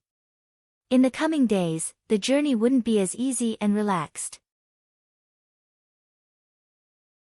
Shang Wuxin urged the horse, leading everyone to the remote inn. The inn appeared to be awfully shabby, and with only a few rooms. Fortunately, however, it had a courtyard and at nightfall, the soldiers could also rest inside it. Shang Wuxin sized up the inn at a glance. Her eyes were still so deep, one couldn't see the bottom, pitch black and profound like a serene deep pool without any ripples. Bai Shaolin was already waiting outside the inn since earlier. Seeing Shang Wuxin, he stepped forward. Gongzi, one because they were outside, Shang Wuxin had already instructed everyone not to reveal their identities. But looking at the innkeeper's eyes now, Shang Wuxin could clearly see through her. Oh my, distinguished guests, please come in quickly, quickly. Waiters, serve some tea without delay, the kitchen has already prepared food. In charge of the inn was a graceful middle-aged woman. She was looking at them as if she was seeing money. As she was speaking, she wanted to get closer to Shang Wuxin, but Lin Yufeng and Huan Mo Che blocked her path. Our Gongzi too doesn't like people approaching him. Just concentrate on preparing the meals, that's good enough. Seeing that General Leng and Huan Gongzi didn't have good expressions, Bai Shaolin hastened to give instructions. The innkeeper laughed a few times, then told the waiters to receive the guests. She went to urge the kitchen for the meals, while the waiters, also looking at everyone with big smiles covering their whole faces, endlessly served the soldiers tea or handed them water. Gongzi, your room is ready. Bai Shaolin said. Although he wanted to find a nice room at all costs, the inn was in this condition. He still made people clean the room up everywhere, until he could let the crown prince reluctantly put up with it and rest inside. Shang Wuxin nodded, then glanced at Lin Yufeng and Huan Mo Che, and the three of them entered the well-prepared room. You noticed? Shang Wuxin asked as she pondered. Originally, she was prepared to wait a while. She didn't expect that some people would lose their patience so quickly. Huan Mo Che sat at Shang Wuxin's left side. He poured a cup of water for her and carefully made sure the water didn't have anything peculiar inside, before he felt reassured. After pouring himself a cup, he spoke straightforwardly, "In this inn, whether it's the innkeeper or the waiters, all of them know decent martial arts." From the moment Huan Mo Che entered the inn, he realized it wasn't an ordinary inn. Even though the innkeeper successfully camouflaged herself as a greedy merchant, aptitude and caution flashed through her eyes, making Huan Mo Che understand things at a glance. Moreover, when the innkeeper left, her measured pace was similar to that of a martial arts practitioner. Also, all the waiters' technique in wiping the tables or pouring the tea hinted that they were greatly unaccustomed to the task. More importantly, Huan Mo Che discovered that all the waiters had thick calluses in the web between their thumb and forefinger. Shang Wuxin's glance swept over Huan Mo Che. He unexpectedly surprised her. She already knew he wasn't an ordinary person. Even if he looked like a precious, overly pampered young master from the capital, at present, Shang Wuxin was aware that Huan Mo Che wasn't simple at all. On the contrary, he was immeasurably deep. Seeing the crown prince's line of sight on himself, Huan Mo Che suddenly held his breath. He hoped this line of sight would stay on him for a while longer, but unfortunately, the crown prince's pair of clear-as-ice black eyes stopped over him for a second, then immediately left. "These people aren't mountain bandits," Lin Yufeng stated with certainty, but thinking a bit more, he added an explanation. "One can tell at a glance that these people are well trained, and it's absolutely impossible for mountain bandits to reach this level. Furthermore, they're clearly here for us, but it's unlikely that the mountain bandits know we're delivering grains to the south." After Lin Yufeng was done speaking, both he and Huan Mo Che looked at the crown prince. They wanted to find out what he would do, but based on their reasoning, they also knew the present predicament was definitely not so simple. Within the span of a single breath, Shang Wuxin's chilly voice resounded, accompanied by a difficult-to-detect trace of ruthlessness. "Go inform Bai Shaolin to pay attention to the meals tonight. If anyone gets drugged, tell him he no longer needs to return to the capital," Shang Wuxin said with a faint smile. Not returning to the capital meant that if he couldn't even accomplish this small thing, he would be directly discarded. Originally, Lin Yufeng should have gone for this task, but Huan Mo Che rushed to do it. In the past, he simply disdained getting involved in the imperial court's matters.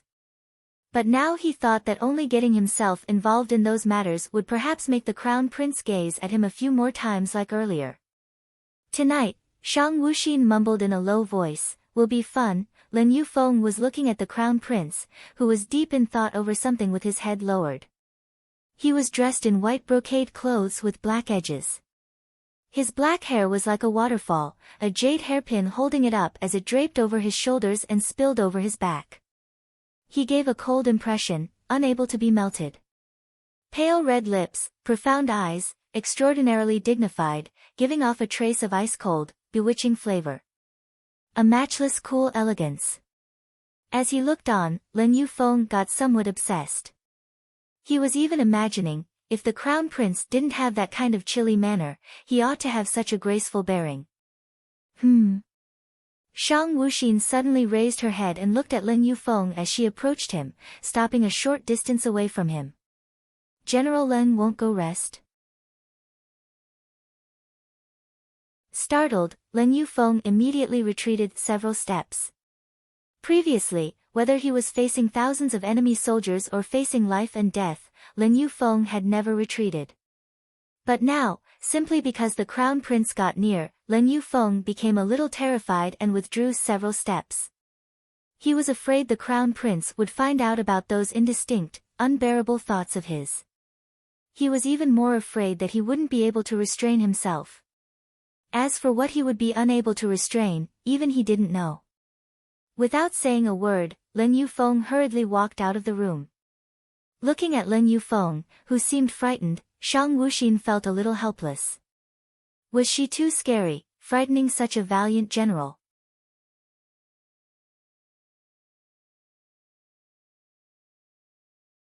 Chapter 29, The Crown Prince's Plan at Dinner. The soldiers ate till they were full. For the past few days, all they'd had were the flat cakes to appease their hunger. Now that there was cooked rice and hot dishes, everyone was overjoyed as they quickly finished up the food and went to rest up. The rooms in the inn were used by Leng Yufeng and the others. The soldiers positioned themselves around the carts with grains, and while they guarded, they fell asleep. Just a moment later, several people came out of the kitchen. Those people were precisely the innkeeper and the waiters. To actually think this crown prince has any ability.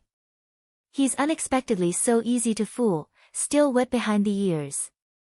The female innkeeper said with a sneer as she looked at the fallen soldiers.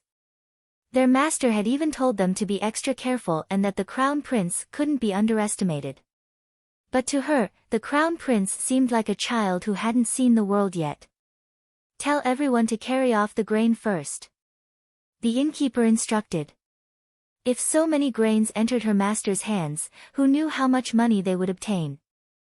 More importantly, if the crown prince lost all the grains this time, perhaps his position as crown prince would be snatched away. When the innkeeper was done speaking, she took a few men disguised as waiters along and walked toward the crown prince's room. She kicked open the door, but it wasn't the unconscious prince she saw. Rather, it was the two extremely handsome men she had met during the day. The two men stood at the entrance, looking at her indifferently. The innkeeper knew at a glance that the situation was all wrong and that she had been revealed as an enemy.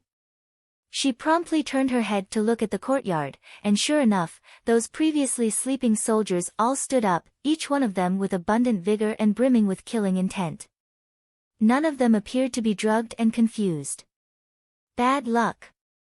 The innkeeper cursed beneath her breath, then looked toward the big bed obstructed by the separating screen. It turns out the crown prince already knew everything. The crown prince really is a good strategist. However, even if you know, so what? You're still sure to lose today. Oh. A voice came from behind the screen, chilly, but melodious and pleasant to the ear. Then, the sound of someone getting up could be heard and everyone's eyes focused on the separating screen. The crown prince Shang Wuxin thus showed up within everyone's sight. The crown prince's graceful physique appeared in such a crude and simple room, yet he was like a deity overlooking the world, watching the innkeeper and her people as though looking down on mere mortals beneath him. Lose? Ben Gong won unexpectedly wasn't aware Ben Gong will lose. Shang Wuxin came to the table and sat down while Lin Yufeng and Huan Mo Che stood at her sides to keep guard. The two of them didn't know the crown prince practiced martial arts. They were afraid that someone would injure him. A moment later, a couple of hundred black-clad men poured outside, surrounding the inn entirely. Seeing the several hundred people, the female innkeeper's knitted brows somewhat loosened, but she still immediately commanded, "Kill. Kill the crown prince. Destroy the grains." Unfortunately, the possibility of seizing the grains tonight seemed unlikely. In that case, the threat of them getting ruined would make it impossible for the crown prince to withdraw. Actually broadened Bengong's vision, such a tiny inn could hide so many people. Watching the few hundred people emerging, Shang Wuxin didn't look concerned at all. If those several thousand soldiers couldn't even resolve such a matter, she would really get a headache. Kill. Shang Wuxin slammed the small teacup in her hand on top of the table. Her entire being suddenly changed to sharp and fierce. The order she issued also contained an overwhelmingly intimidating power. Bai Shaolin bellowed in a great voice, leading a few hundred soldiers in a clash against the black-clad men, while the remaining soldiers protected the grains. Leading some waiters with comparatively high martial arts, the innkeeper attacked the crown prince Shang Wuxin, but before they managed to approach, Lin Yufeng and Huan Mo Che blocked their path. While Shang Wuxin, as if she didn't see the various scenes of battle around her, and seemingly nauseated by the smell of blood, still elegantly tasted the crude tea. Although Lin Yufeng and Huan Mo Che were outnumbered, they were far more skilled in martial arts than those people who weren't even worth a mention in their eyes in the first place. While fighting, they were paying attention to Shang Wuxin's circumstances. When they saw that Shang Wuxin was regarding the bloody scenes around as some common occurrence, their chests felt suffocated. Who knew why, seeing the crown prince like that made their hearts ache for him. Mere moments later, the black-clad men were thoroughly eliminated, leaving only the female innkeeper alive. If it weren't for Shang Wuxin saying she wanted her alive, Lin Yufeng would have already killed her. Currently, 2 soldiers were holding the innkeeper and pressing her acupoints in order to prevent her from suiciding. The woman was looking toward the outside somewhat anxiously. Her originally victorious expression was gone without a trace. She realized that something was wrong. Could it be? The innkeeper looked at the peacefully sitting crown prince. Her voice held alarm as she asked, "You? Did you know everything? Is it your doing?" The soldiers inside the courtyard were looking at the innkeeper in confusion, wondering what she was talking about. But Lin Yufeng and Huan Mo Che faintly came to realize something. Both of them turned to Shang Wuxin. She didn't leave them hanging, but directly started speaking. "Yes, it is indeed Bengong's doing. What a pity, those helpers your master has sent from the capital. I wonder whether they're dead without an entire corpse, or gone without a trace." From the time Shang Wuxin had set off from the capital, she had known that there would definitely be a prince who'd restlessly wish to get rid of her during the journey. But even the prince wouldn't be able to organize a lot of manpower along the roads so quickly. As a result, it was certain he would send more subordinates to catch up from the capital. She originally intended to make Wu Wei lead a part of their newly trained force to dispose of them, but had then bumped into Han Xianhao just right. Shang Wuxin was all too clear about just how powerful Han Xing Pavilion was, so she immediately passed the duty over to Han Xianhao. He truly didn't disappoint her. You actually killed them all," the innkeeper said in disbelief. Several hundred subordinates had been lying in ambush around the inn, but the master had also sent several hundred highly trained people from the capital to assist them. But no one anticipated that the crown prince would eliminate them before they could even leave the capital. He really was formidable. That kind of youngster could unexpectedly conceal himself for so many years. The innkeeper suddenly felt the possibility that her master would capture the crown prince's position in the future was too slim. Seems like it was me who lost today. Kill me or hack me as you like, but if you want me to betray my master, that's impossible." The woman raised her head and stated in a loud voice. In her opinion, the crown prince had spared her life precisely in order to make her disclose the name of her master, but it was only natural that she would never betray him. "Bengong also knows you wouldn't betray your master." Shang Wuxin stood up to arrive at the innkeeper's side, her voice as sweet-sounding as a stream of water running through the mountain, yet saturated with bone-chilling cold. "Therefore, Bengong only left you alive to look at your dismayed expression. Anyway, your dejected and frightened expression is really pleasing to Bengong."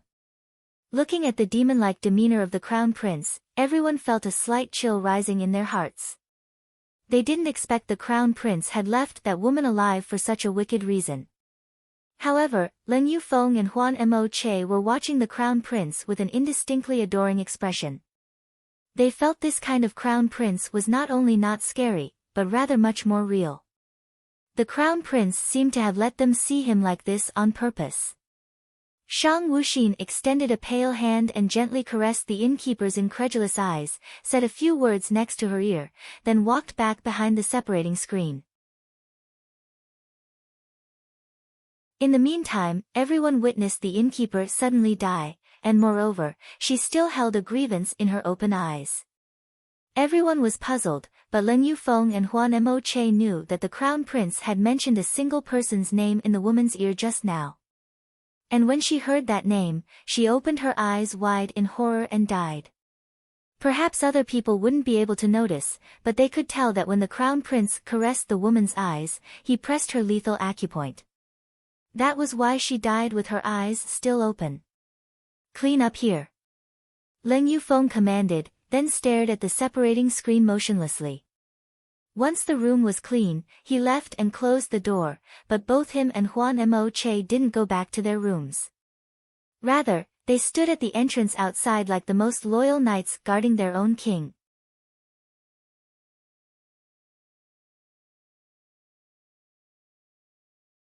Without further ado, Bai Shaolin asks Shang Wuxin where they're going to stay for the night.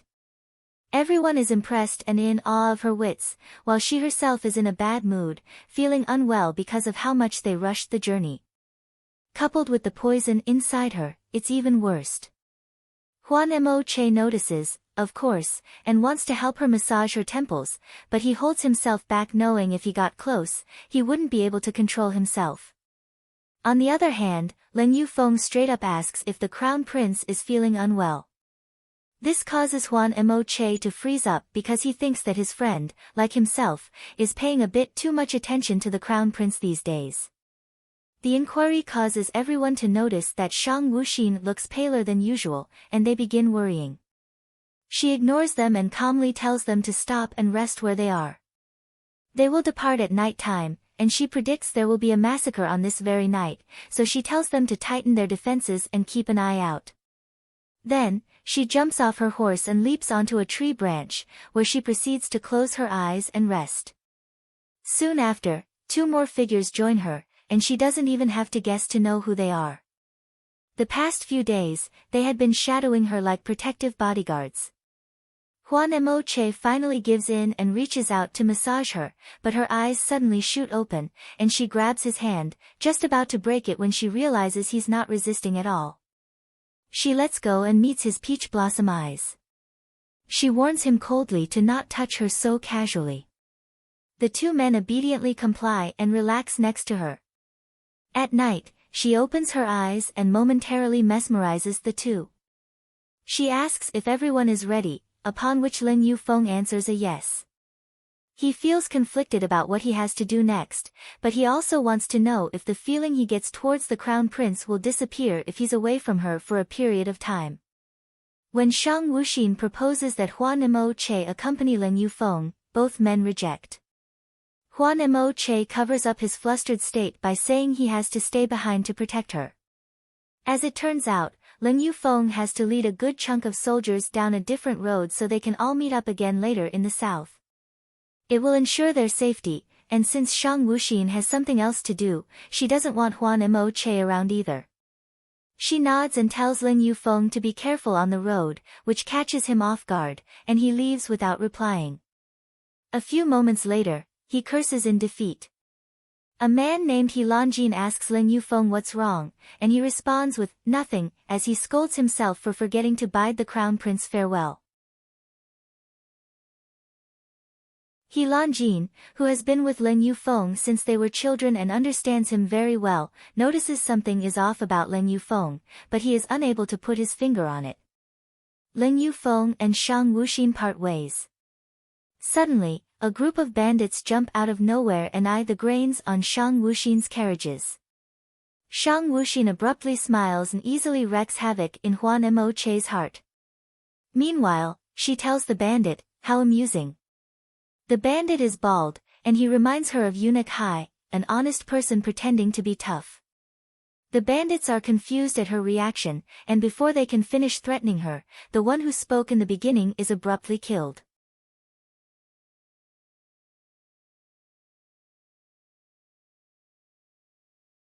Chapter 31, Gathering followers. As soon as the crown prince came out, the problem was resolved.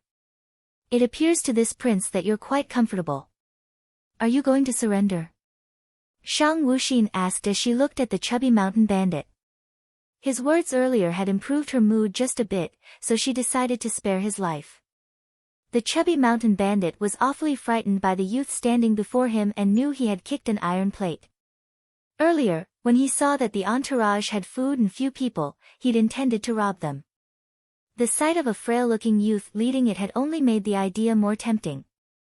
Who would have expected that youth to be such a lord? You all can go. Today, I was blind and disturbed you, O great ones. This lowly one will scram right away. The chubby bandit bowed as his head bobbed up and down. Most would look down on this bandit's methods, but Shang Wuxin looked upon him with praise. One should know their limits, and clearly, this bandit was clever enough to know what he had to do.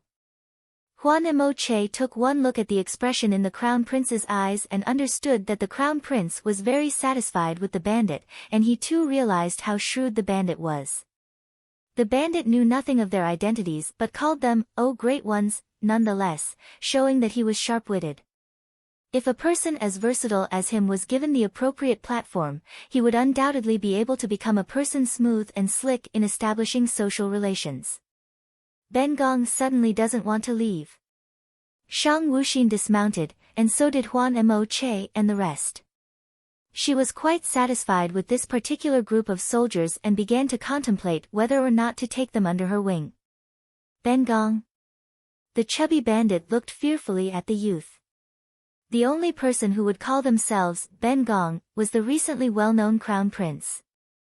The bandit thought he'd offended a few officials, not the Crown Prince himself. "Kill them. My brothers, kill!" he roared.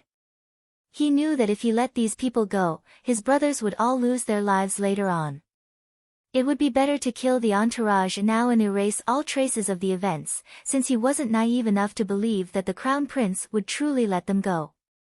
Interesting, the corners of Shang Wuxin's curved into a cold smile before she launched herself at the bandits, followed by Huan Emoche, who was still worried despite knowing the Crown Prince practiced martial arts. Behind them, the soldiers charged in too as to not lose face for their prince. Shang Wuxin was without a weapon. Since arriving to this world not too long ago, she had not yet found a handy weapon. To people like her, their weapons were no different from their second self, so she was not in a rush to find hers. The matter required the workings of fate. Every time she faced a bandit, she would either break their arms or legs, but she inflicted only physical injuries. That way, the bandits would still be able to continue with their everyday lives. "Spare their lives," she commanded suddenly. Her voice contained an undefiable tone to it. Although the soldiers were confused, no one disobeyed.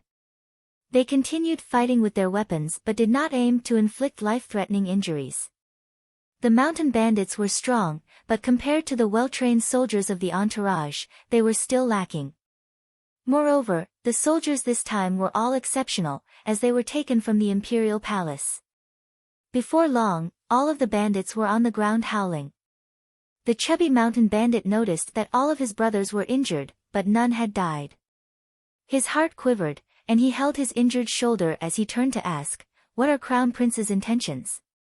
"As long as it's something this lowly one is capable of, this lowly one will go through fire and water to accomplish it."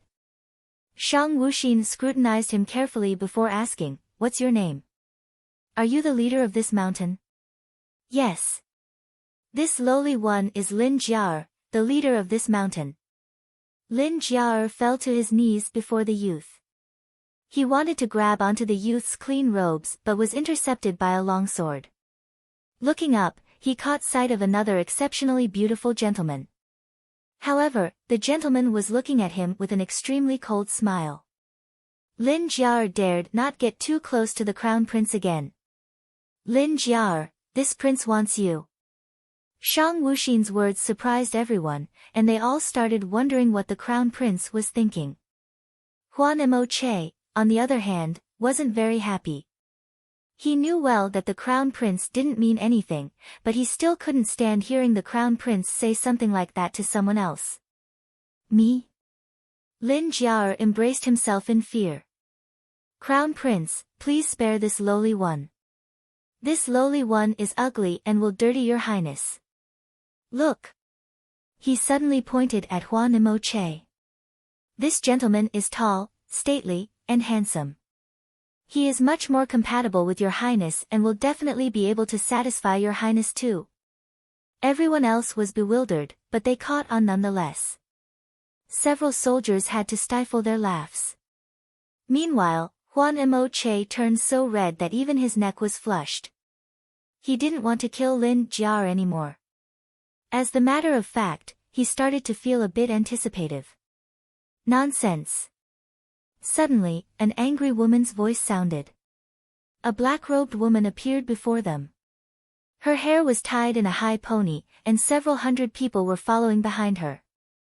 The soldiers all raised their weapons in preparation to protect the crown prince.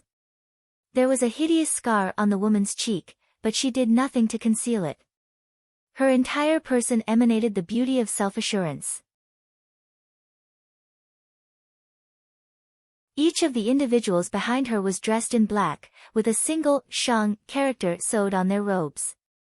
The woman led them to the crown prince and knelt down. "Your Highness, your subordinate has arrived," Wu Wei reported excitedly. When she received the crown prince's message a few days ago, she had been unbelievably happy. The crown prince didn't take her, Wu Ju, or any of his followers along on the trip to the south, so she had been very worried. The instant she received the crown prince's message, she had grabbed a few hundred followers and hurried over. And yet, the first thing she heard upon arrival was those impudent words. Shang Wuxin surveyed the people standing before her, and each one immediately straightened up and tried to look their best. Some of them had been trained by Eunuch Hai, and others had been gathered and trained by Wu Wei. This was only a portion of the entire force. They had all seen the crown prince before. Sometimes, the crown prince would personally set up their training. Everyone in the blood Shang saw the crown prince as their own deity. Shang Wuxin had named the force Blood Shang, and it was now a very formidable force. That was why she allowed a portion of them out to handle the business today. She believed that from here on out, the Blood Shang army would become one of the most respected teams in existence. Let alone everyone else, even Huan Mo Che was shocked at the sudden appearance of the group. He hadn't expected the crown prince to have such a powerful force at hand. Moreover, the head was one of the crown prince's own personal maidservants. To hand such a heavy responsibility to a woman, such a bold yet confident action made Huan Mo Che admire the prince even more. "Take in these people," Shang Wuxin instructed. She was lacking in manpower. Finding more people was time-consuming and unreliable, so this time when she took on the task of traveling to the south, she started to have designs on the mountain bandits she would encounter along the way. Mountain bandits were all more or less skilled and could be taught. Furthermore, they were all outlaws who did everything just to stay alive, so they were more ideal. As long as they were given the right kind of training and treatment, Shang Wuxin knew that she would never have to worry about their loyalty. After Wu Wei led the bandits away, Shang Wuxin glanced at the remaining soldiers. Her eyes flashed with a mysterious light. Bai Shaolin was the first to kneel down and call out, "This subject pledges allegiance to your highness the crown prince." He'd already intended on it anyway, so the scene he'd just witnessed only aided in affirming his decision. "This subordinate pledges allegiance to your highness the crown prince." The soldiers knelt down one by one. They too had already regarded the crown prince as their master. "I will never forsake you."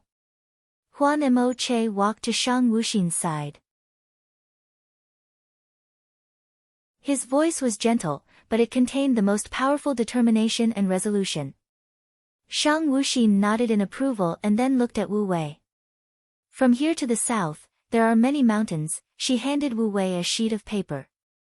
"This prince hopes that you'll be able to sweep all of the mountains marked here under our banner. Wu Ju is on her way here. Hopefully, this prince will you see again when we return to the capital." "Yes. This subordinate will not let your highness down," Wu Wei vowed. With that, Shang Wuxin mounted her horse and led the soldiers away. The mountains she had marked contained people she found worthy to recruit, and the ones she hadn't marked were the ones she looked down on. She didn't like to waste time on useless things. "Onwards," she commanded lightly. The entourage departed from this mountaintop.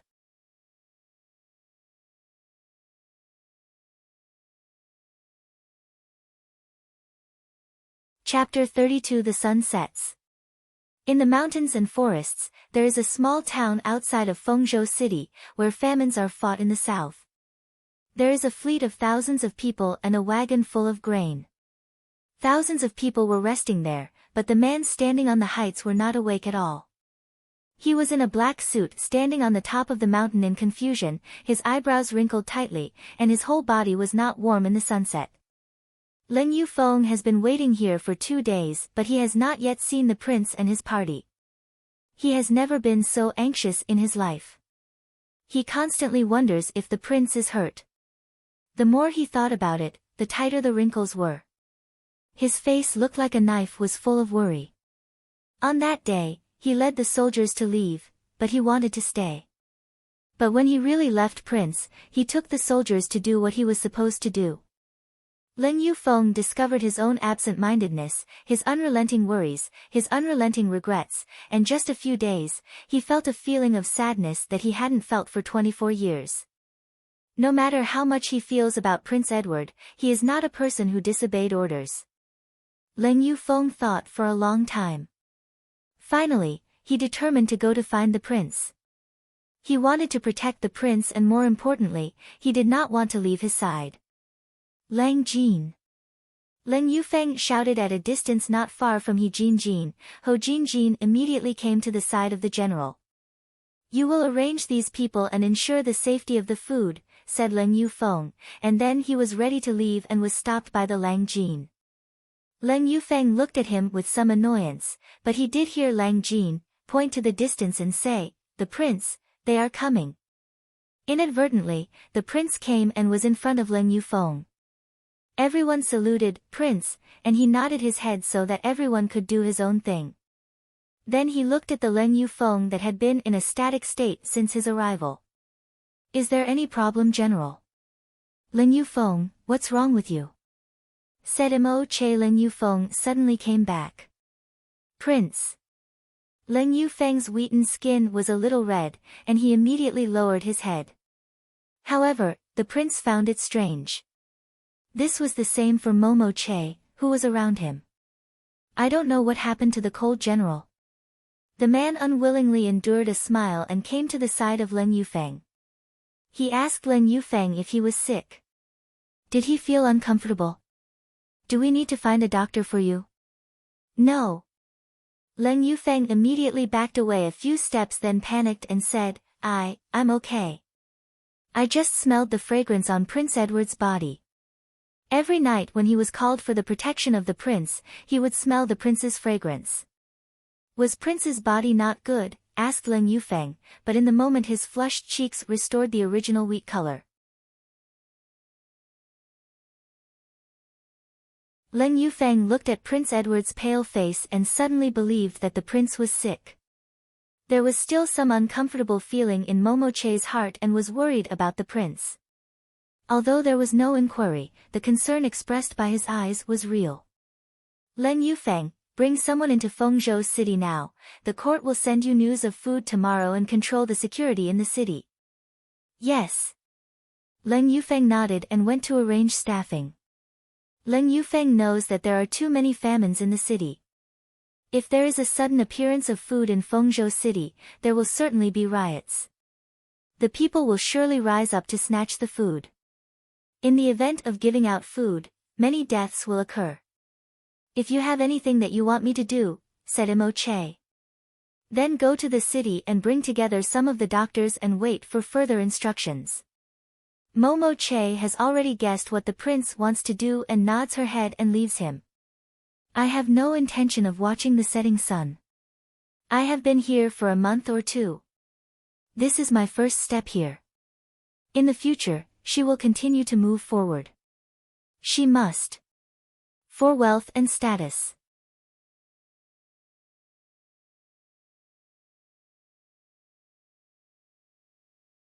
Chapter 33. The warm sun shines through the gaps of the emerald leaves and is sprinkled in the woods through the morning fog.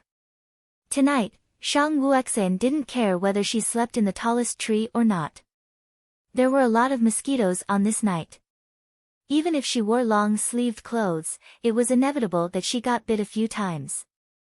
Shang Wuexan was not a person who can't endure pain, but she is a person who is extremely cruel to herself. But at the same time, she is also a very happy person.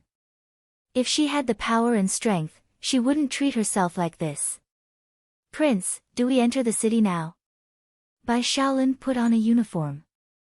Thousands of soldiers were standing there with armor. Even if they were just standing there, they gave a shocking prestige. Shang Wuxian took out a handkerchief and wiped several mosquito bites on the back of her hand. Then, she directly used brute force to smash the white handkerchief into pieces. She leaned against the tree and said with a faint excitement, "Are you ready?" Bai Shaolin did not know why the prince was a little excited. On these days, the prince's mind is very unpredictable. The cold general has already released the news that the prince will enter the city this morning. At this moment, the people are led by the cold general to stand there waiting for the prince. Bai Shaolin reported the news one by one. Mr. Huan has already found the best doctors in the city. He is waiting for the prince's orders. Bai Shaolin was a little excited. He didn't think that not only the generals like the cold general would obey the command of the prince, but even Mr. Huan who never intervene with court people. Don't ask why Bai Shaolin thinks that the prince will get the throne. The reason is very simple. The rules of the royal family state that if you are part of the royal family and can't get the throne, then you must die. The prince is a strong person, so he will fight for that position. Bai Shaolin used to be like his father. He did not participate in the battle for the throne. But now, he wants to stand on the side of the prince. He believes in his own eyes. Prince! Prince! Shang Wuxian and thousands of soldiers with food carts have not entered Fengzhou city yet. I only heard the scream of surprise in the city. The scream was filled with desire. The prince is here. We have food. We are saved. I saw those hungry people crying and mourning.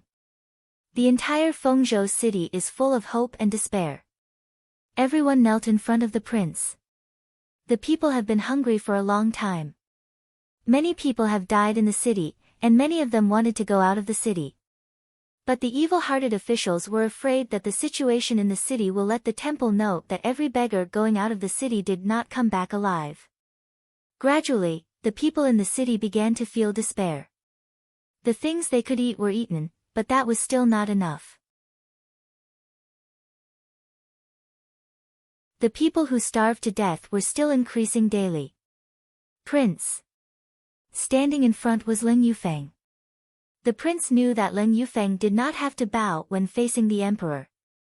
In the country, only Lin Yufeng and the Mosh did not have to bow in front of the emperor. I didn't want to let the people get up, but when they nodded, they came out. At this moment, the magical sorrow came over. Prince, the place where the grain is applied is not far from the prefects. The doctors are waiting there. When Shang Wuxian nodded to the people, they all stood up and followed the carriage of food. Lin Yufeng said to the people, "Everyone, go to that building. There is food there. Everyone, get your food." Many people followed the carriage, but no one dared to walk in front of the prince. However, at this time, some people rushed over to the soldiers and went to the carriage of food. One of the people took out a bag and started to stuff the grains of rice into the bag. The soldiers were all capable fighters and could easily defeat these people. But, starting a fight will make the situation worse and cause a riot, so they decided to not do anything. Lin Yufeng looked at the people who were faintly rioting, and the people who were already fighting for food and did not know the so-called people. They frowned and prepared to go, but they were stopped by the prince. The prince looked at the people who were fighting for the food. The slender legs were slightly swayed, and the cold air that came out of the body was sharp and squeaky. I was unwilling to pull out the sword of a soldier standing there. I directly picked up the sword and cut the few people who were fighting for the food. The bright red blood dyed the ground, and several dead bodies were in front of the carriage.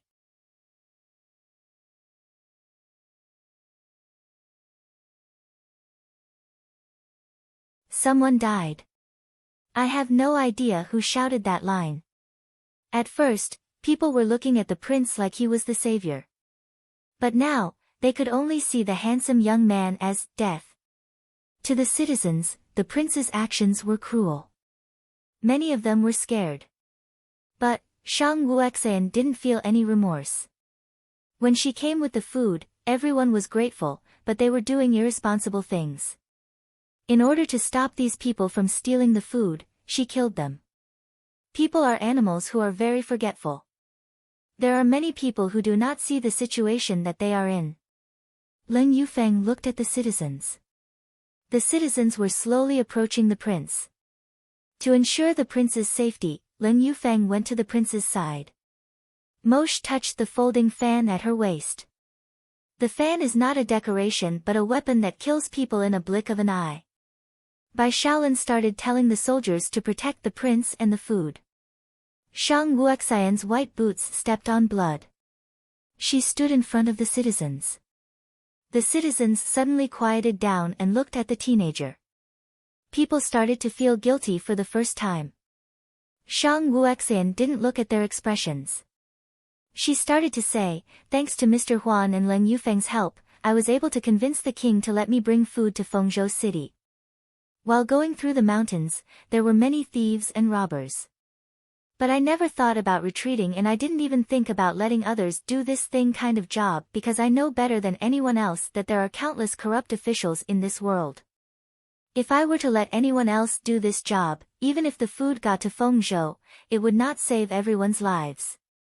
Leng Yufeng and Mosh looked at each other thinking that the teenager who stood in front of them was inspiring. "I have not stopped or given up on helping you. Even these 3,000 soldiers have not given up. When my soldiers and I finally reached this place, we were happy because we were able to bring the food to you and save you." One by one, the citizens started shedding tears. They all squatted down on the ground and looked up at the boy. The people felt embarrassed and they began blaming themselves for their horrible behavior. "When I saw your happy faces, I started to think that everything was worthwhile. But instead of adhering to my instructions and following the rules, you people decided to steal the food that my subordinates and I got for you. You used your hunger as a reason to steal the food, but you never thought about how I felt or how the soldiers felt. Now that the food is here, you guys can do whatever you want." When Shang Wuxian finished talking, the soldiers left the carriage carrying the food and followed the prince. Bai Shaolin looked at the prince with amazement and couldn't help but admire him. He was still worried that the prince would kill someone. The prince's words and phrases not only solved the problem but also collected the citizens' hearts. Leng Yufeng relaxed his body and admired the prince who stood in front of him. The prince was obviously thin and sturdy. He clearly had lots of things to worry about, but he was smart and tough enough to solve his problems. Only the prince can do all these things. Mosh touched the folding fan at the lower back. The smile on the corner of her mouth became more and more gentle. She always knew that the prince was clever. She has seen his intelligence before. It is inspiring to watch the prince encourage people. Amazing, he really is a fox. Prince. The voices of the people swallowed the city. The voices were full of sorrow and guilt. The people who were kneeling on the ground, pleading for the youngsters in front of them, had tears in their eyes. The citizens were all bullied by the court officials. Over time they lost confidence in the court and lost their grateful heart. So when the prince appeared in the city with food, they were excited. But they were only excited about living another day. When the prince killed the people who robbed the food, they were afraid because they felt that it was their end. They were afraid of the prince and had an uncontrollable resentment in their hearts. However, when the prince stood there and talked about his situation, he won the hearts of the people. He talked about his hardships along the way. He talked about how he never complained. But what did they do? They only cared about their own food and clothing, but they forgot the original intention of the prince. They competed for food. When they saw how the prince murdered someone, they felt anger. But they forgot how ungrateful they were. The sound of crying did not stop. She walked so decisively. The people who were crying behind them shouted the name of the prince but saw that the boy did not hesitate. But just as the teenager took thousands of soldiers out of the city gate, a thin child suddenly came out of the crowd. The child was only 7 or 8 years old and fell to the ground with his parents, watching the one who saved them. The big brother was mad at everyone, and suddenly broke away from the arms of his parents and ran to the side of his brother. But may he be around the prince? They could not harm the prince with so many soldiers around. Moshe saw Child's eyes flash to Bai Shaolin's eyes. Bai Shaolin could not help but smile and nodded quietly.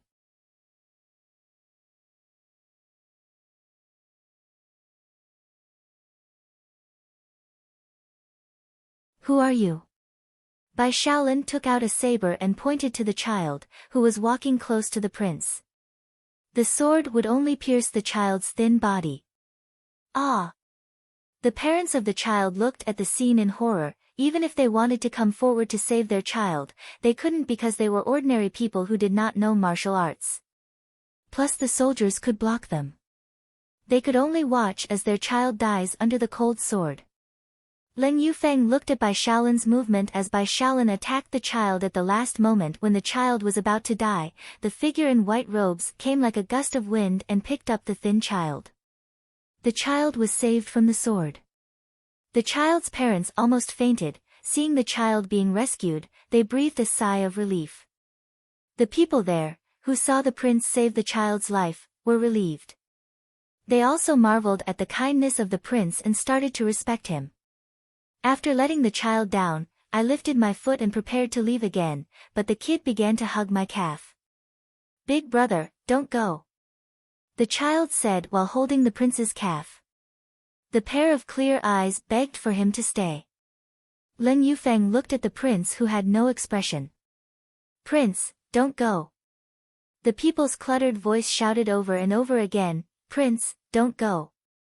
At this time, the child holding the prince suddenly fainted, and everyone saw that the prince suddenly stopped his own steps and took the stunned child to the door, while Bai Shaolin shouted, "Prince, the doctor you found is just at the gate of the city."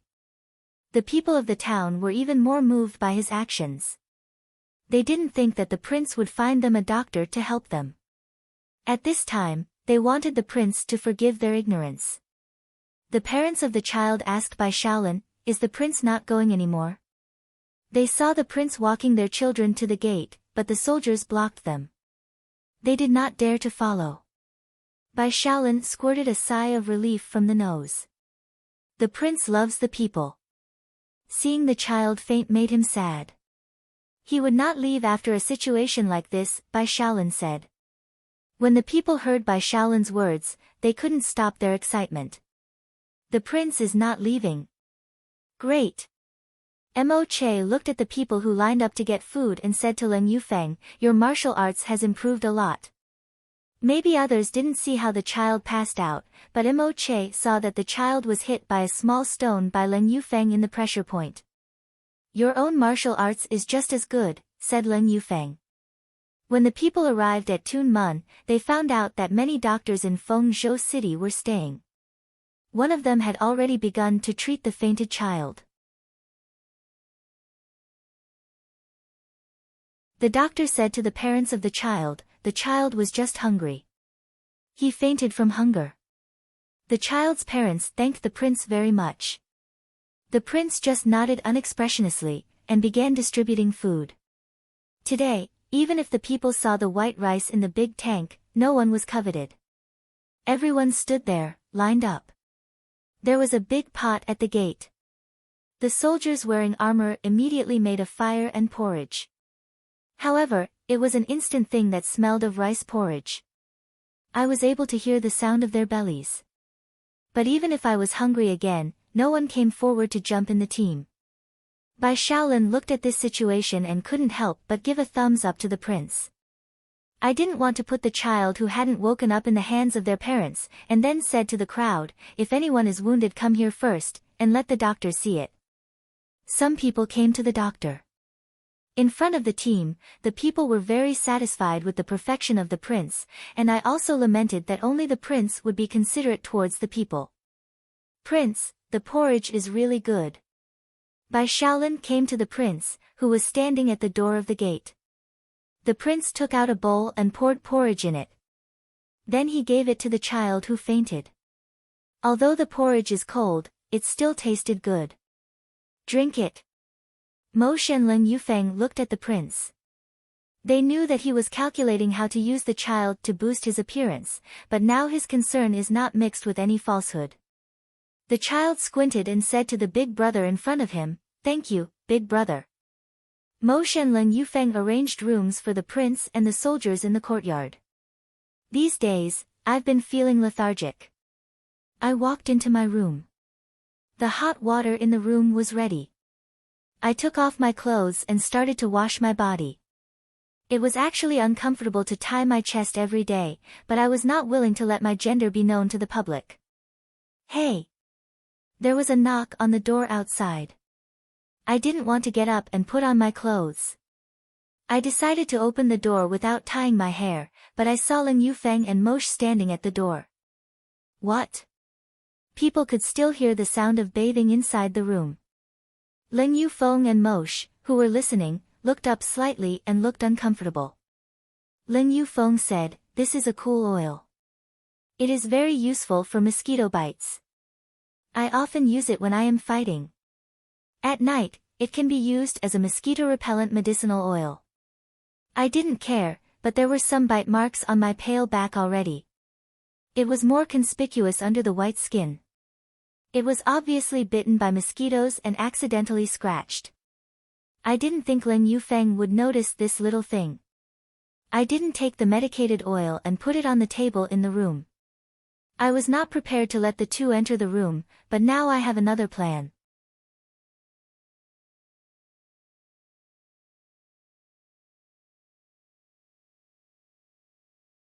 Captivating Crown Prince Chapter 36. The appearance of a white-robed man. The sun was bright, the breeze was warm. Shang Wu Xian walked into Fengzhou City.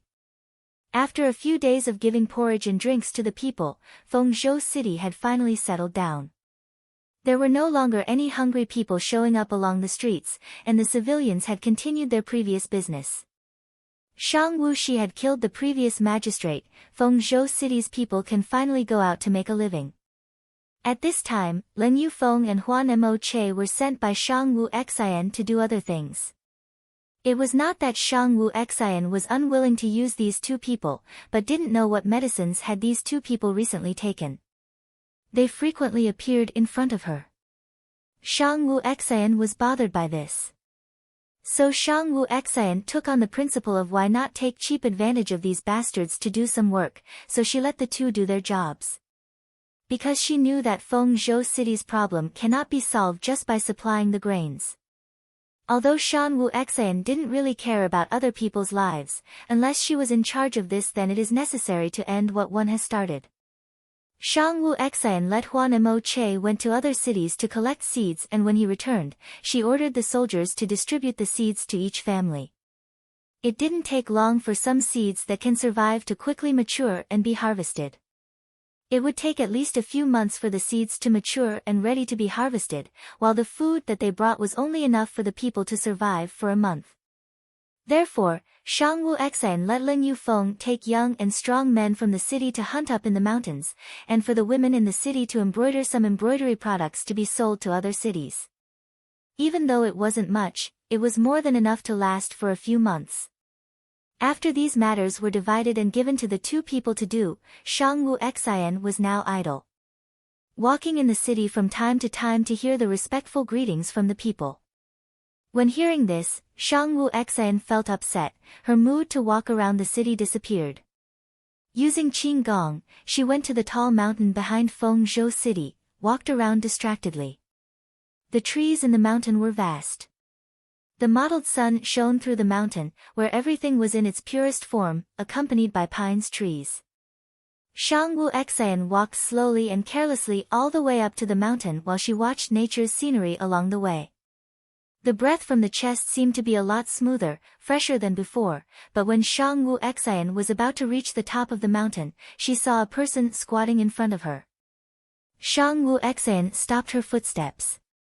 The person squatting in front of her heard the sound of her footsteps but didn't look back, and didn't even make the slightest movement to acknowledge her.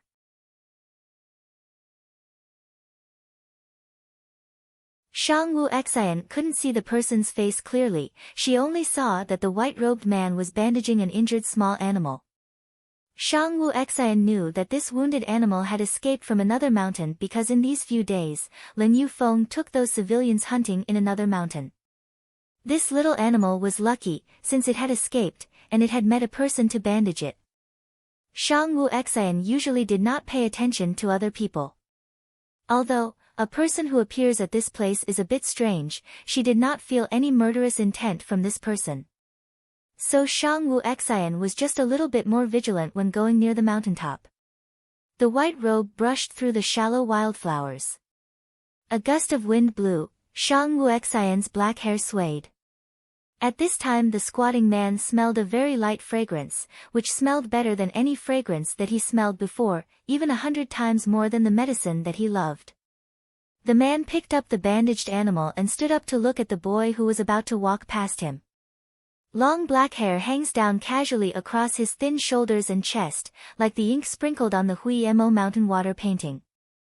The young man's eyes looked at the surrounding scenery around him, long eyelashes fluttered slightly, the tip of the eyebrows outlines a touch of evil. She only had a white dress on, but it gives off a magnificent demonic charm. Her white and jade fingers holding a wildflower. The pale pink lips lifted in a smile with a touch of laughter. At that moment, he even thought that he was the wildflower. The man smiled. Yi Yizhe looked at the young man with an unknown emotion. He knew that this boy was the prince of Shang country. He just came to collect herbs and happened to be here and was fortunate to see the young man at the gate of the city a few days ago. At that time, he felt that the prince was very smart and interesting but didn't expect to see the boy again in a few days. When the man started to move and stood up, Shang Wu Xian was just a few steps away from him. The man was about 20 years old, with neat eyebrows, eyes that shone like stars, nose high and straight, with dazzling looks, especially the vermilion mole that was just right above his right eye, like a beautiful artwork, giving a strong visual impact. Long ink-like hair that reached down to his waist, and spread over the white robes. It swayed gently along the man's movements, giving a silent temptation or elegance to his movements. He was holding a small white snow fox in his arms. The color of the coat was so clean that there was not even a spot or blemish on it. If you didn't look closely, it almost blended into the man's white robe. Even with the man's stunning appearance, Shang Wu Xian's footsteps did not stop. It was said many times that the more beautiful the thing, the more poisonous it was. Moreover, just because this man saved a wounded little fox did not mean she thought that he was a good man. When Yi Yizhe looked at the young man, he did not know why he was trembling, but when he looked into the young man's eyes, he only saw his own stunning appearance. He did not see any fluctuations in the young man's eyes. Upon seeing that the young man was about to leave, Yi Yizhe didn't know why he opened his mouth. Perhaps it was because he finally encountered something that is more interesting than medicine and silver. No, it was a young man. "Young master, please wait." Yi Yizhe suddenly shouted out loud. Now that he finally met someone who can finally make him feel differently, how can he let it go? He had a strange feeling in his heart that if he missed this moment, his life would return back to normal. Shang Wu Xian stopped her footsteps, not because of other matters just but because of the man's voice. It was a very beautiful voice, clear and pure. Just listening to it seemed to purify the heart and dissipate the haze. "What is it?" Shang Wu Xian furrowed her eyebrows slightly and replied with a slightly cold tone. Yi Yizhe is stumped for words. He has never been in this sort of situation in the past 20 years of his life, but when he looked at the young man in front of him his eyes flashed brightly. With an inexplicable voice he asked, "Young master's face looks pale, white lips, it seems that young master has been poisoned." This man, even though is not a doctor but has some medical skills, doesn't know if this young master can let me take a pulse. At first, Yi Yizhe was shocked at the young man's appearance and did not pay much attention. Later, in order to find a reason to talk to him, began to look more carefully to find that the young man's health was not good. In fact, it was extremely bad. If it isn't treated early, it will be detrimental to his life. Shang Wu Xian was surprised to hear what the white-robed man had said. She knew her own body well, even knew that this poison is very difficult to cure. Otherwise, it would not take 15 years for her predecessor to find many doctors and medical practitioner, but still not have found a cure. This man should not know she was poisoned with only a single glance when Shang Wu Xian is not close with this man, but she could also smell a medicine smell from the man's body like a doctor or a medicine jar, T/N, sick people who took too many medicines. Looking at the man in front of her, his body was clearly very healthy, so he was either a doctor or a very skilled medical practitioner. What kind of poison is in this young master's body? Shang Wu Xian unwillingly asked. No one likes an unknown factor in their own body. She wanted to detoxify the poison very much, but had no way to do it. Yi Yizhe looked at the young man in front of him who was in some discomfort. He usually didn't like to be in close proximity with people, but he didn't hate to be near this young man. This one requires to take pulse for the young master to know. Yi Yizhe seriously said. Even though he was a godly doctor, he also couldn't randomly be diagnosed someone. He really wanted to know more about this young man, but for this young man's sake, he still needed to take the pulse to give the diagnosis. It used to be him who chose whether to help or ignore other people who beg him to heal them, but why is it very difficult when it was he who wanted to save people now? Shang Wu Xian's heart jumped for a moment before her rationality took over. Her body was that of a woman, and the man in front of her was obviously good at medical skills. As long as he could take her pulse, he wouldn't know she was a woman. If that time comes, she would have to kill him to shut his mouth. More importantly, the antidote had not been obtained, so she would certainly not do such laborious thing. No need, this young master still matters and will take his leave first. Shang Wu Xian nodded and was ready to leave. It seemed that she must found a way to cover up her gender. Otherwise, detoxification would be difficult. Yi Yizhe did not think that this young man would change his face so fast and leave when he said to leave. The young man obviously knew his physical condition but didn't care at all, was not afraid of death or pain. Yi Yizhe's calm heart suddenly emerged an unknown anger at this capricious young man. Crown Prince, please stay. Yi Yizhe suddenly shouted. Shang Wu Xian's brows sprung up in hostility. She did not think that this person actually knew that she was a prince. So what were his intentions in getting close to him just now? More importantly, he knew that her body was poisoned. Shang Wu Xian hit the man without any warning, not showing a shred of mercy in her strikes. Although Yi Yizhe looked like a fairy, his skill was not bad. When Shang Wu Xian's attack came, he quickly reacted and dodged while holding the fox in his arms.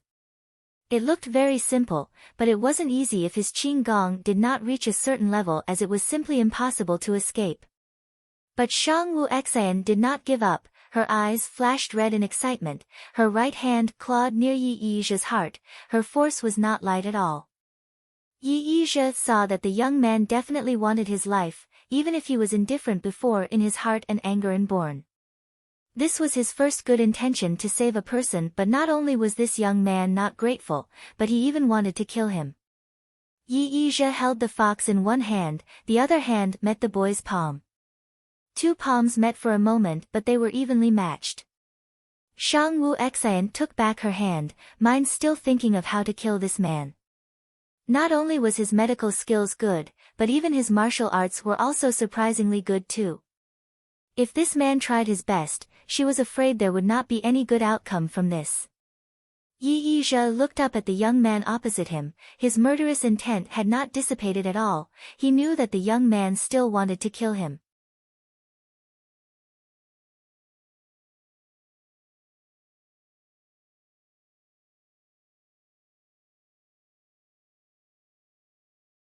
Shang Wu Xian carefully looked at Yi Yizhe's eyes. The man standing in front of her could make people feel at peace, in different eyes without any malice, but Shang Wu Xian knew that he was too arrogant.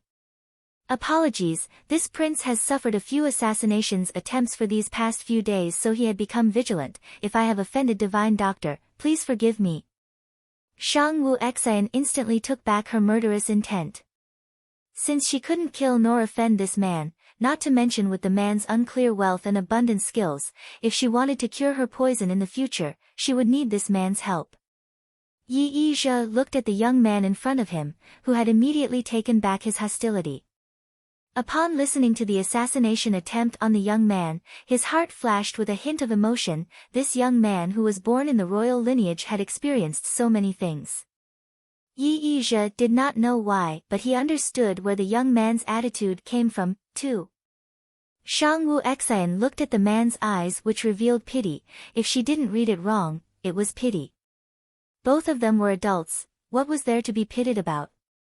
Shang Wu Xian felt that this divine doctor was crazy. No, it's all the men that she had encountered so far who were crazy. It's me who is too abrupt. Yi Zhe apologized. He's not claiming as an indifferent young master or as the divine doctor, but he could see the different Yi Zhe from the young man in front of him. Shang Wu Xian was also not interested in debates between two people. 3. He picked up the little fox at his feet, while ignoring its appearance, and handed it over to the white-robed man in front of him, the divine doctor's pet. This prince will leave first. Since she could not allow the man to take her pulse now, but she definitely didn't want to offend this person.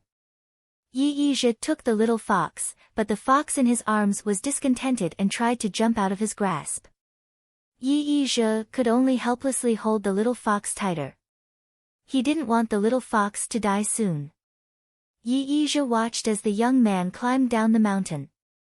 The thin figure was filled with solitude. Looking at her back, Yi Zhe had a feeling that the young man did not belong to this world. When the young man disappeared from his sight, Yi Zhe rubbed his own sour eyes. I am really crazy. If he's not crazy, then why would he care for the two-faced young man? How could he have so many feelings for the two-faced young man? You little fox. Yi Zhe looked at the fox in his hand and remembered the young man. From now on, just follow me. If you ever become his favorite, I will give you something delicious to eat. After saying this, the little fox cried woo woo as if to agree with him. And together they left the forest. 1. Thread pulse. Using a thread tied to the wrist where the pulse is to measure the person's pulse without touching them. Apparently, this method was used in the imperial harem, where the male physicians cannot touch the emperor's females, empress/concubines, and so diagnose them through this method. 2. This sentence is to show Yi Zhe understanding of Shang Wu Xian's attitude towards him as to why she fought with him earlier in the story. 3. I took liberty in translating this to my own understanding. Google Translate translated this as, Shang Wu Xian was not interested in playing Tai Chi for two people, wahahaha. 4. Sour eyes. Chinese people uses this sour phrase often in body parts. It usually means that body part is reddening/tired/sore. In this case, it means that the feeling when you want to cry but your tears still haven't come out yet, so your eyes feel sore, tense and redden a bit. Yeah, that's what it meant here. D.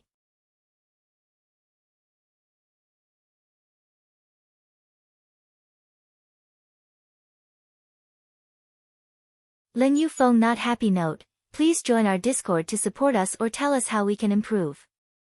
Thank you. Crown Prince, there seems to have been a change in the capital. Wu Ju stood outside the room as she bowed her head. Over the past few days, she had received training from Wu Wei in the capital, who had asked her to go to Fengzhou City to serve the prince. In fact, both of them wanted to serve the prince, but had been rejected.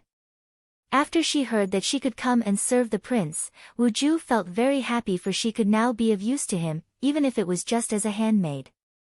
Wu Ju stood there and heard the sound of door opening. She looked up and saw the black imperial robes, of the prince emerge. Wu Ju immediately fell into step by his side.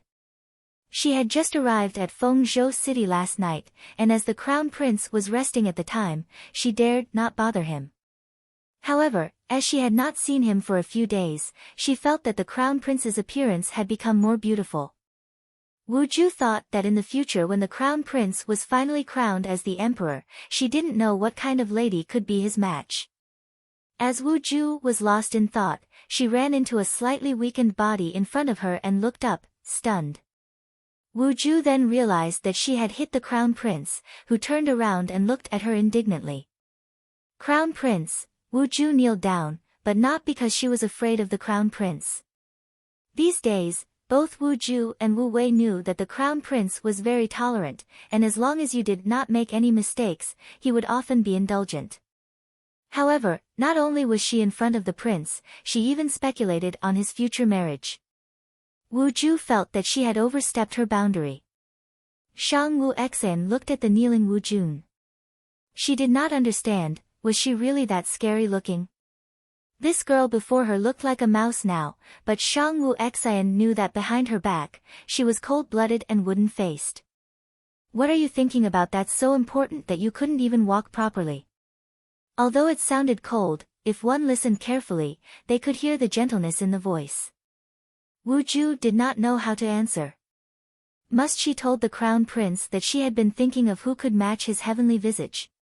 But Wu Ju could not deceive him, so she bitterly frowned and buried her head. Shang Wu Xien leaned down slightly, the corner of her mouth curved into a sinister smile, and said with a charming voice, "Well? What's Wu Ju thinking about?" From a distance, this appeared to be a scene where the cold and beautiful man seemed to lean down to kiss the shy woman who was kneeling on the ground. The scene was extremely pleasing, but in other people's eyes, this scene was really too annoying. It made them want to kill the woman who was kneeling on the ground.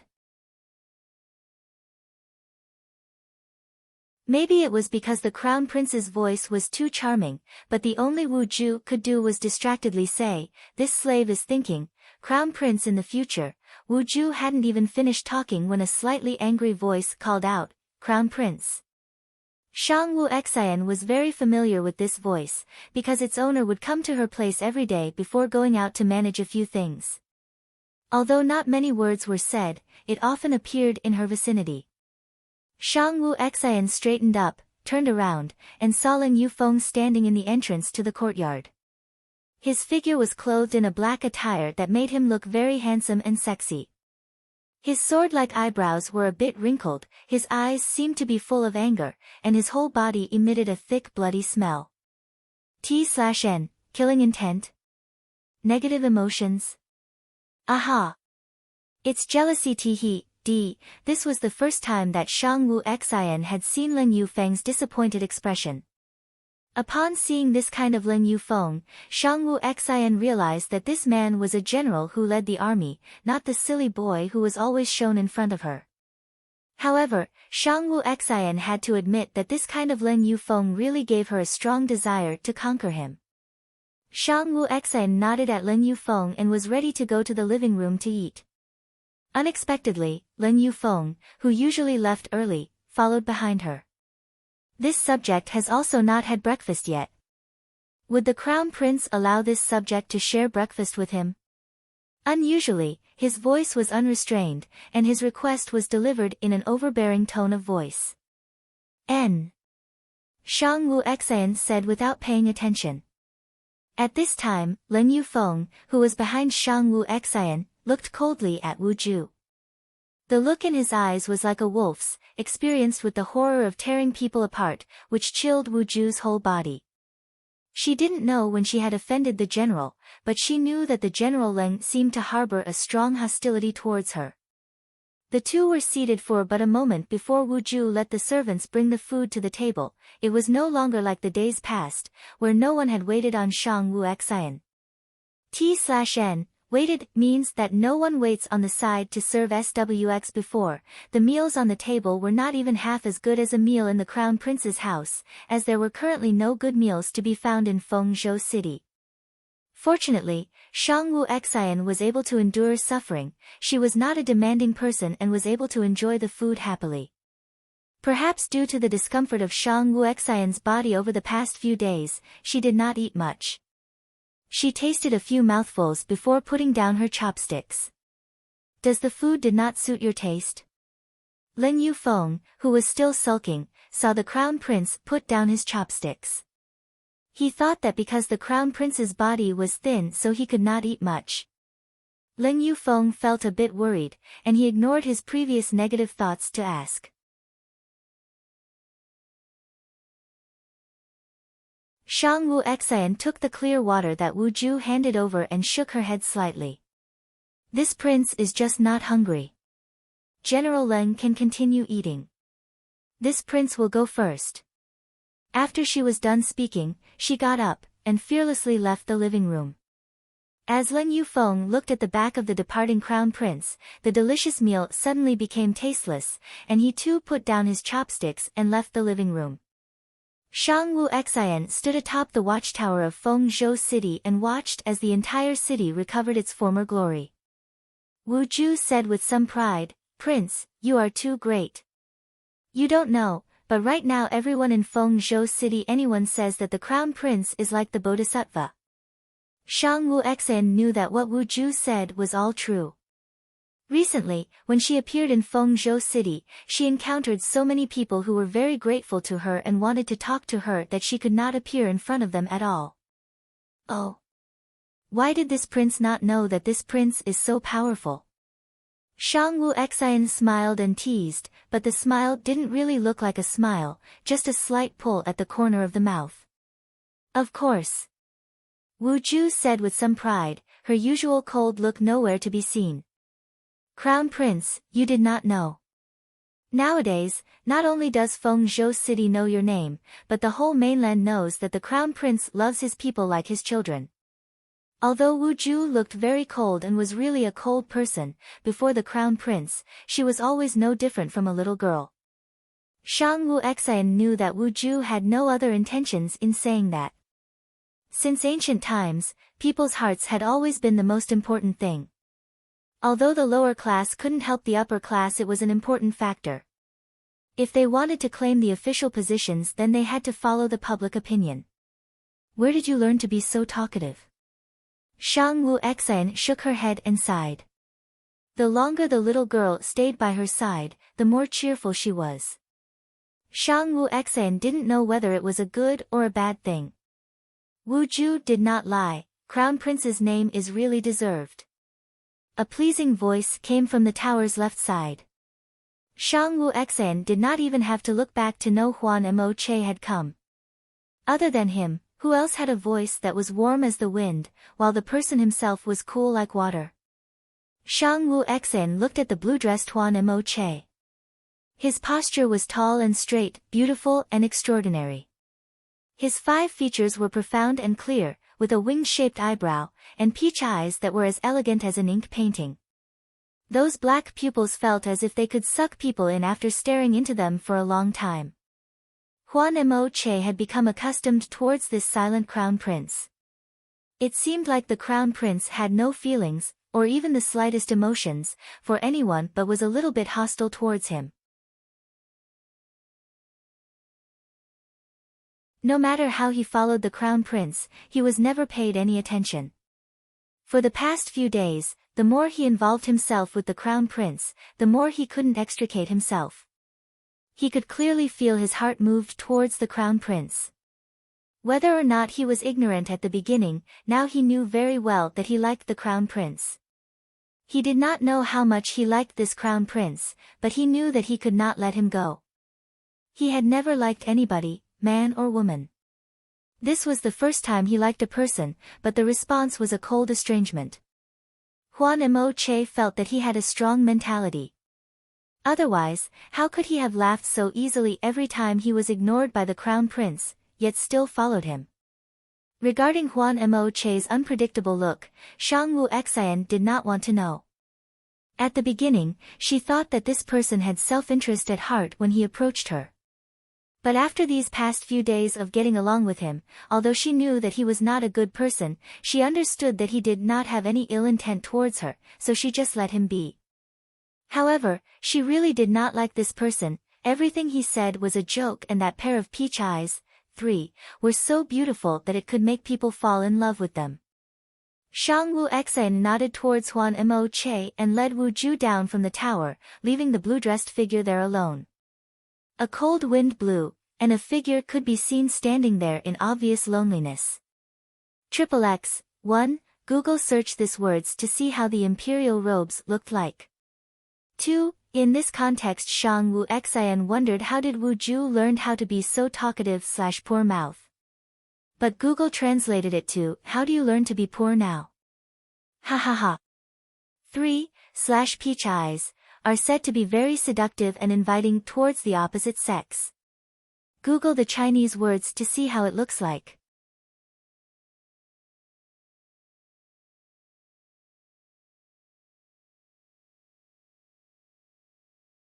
Pick up a gifted carriage. 1. The entire Fengzhou city's people were kneeling at the city gate as they watched the crown prince's carriage slowly disappeared from their sights.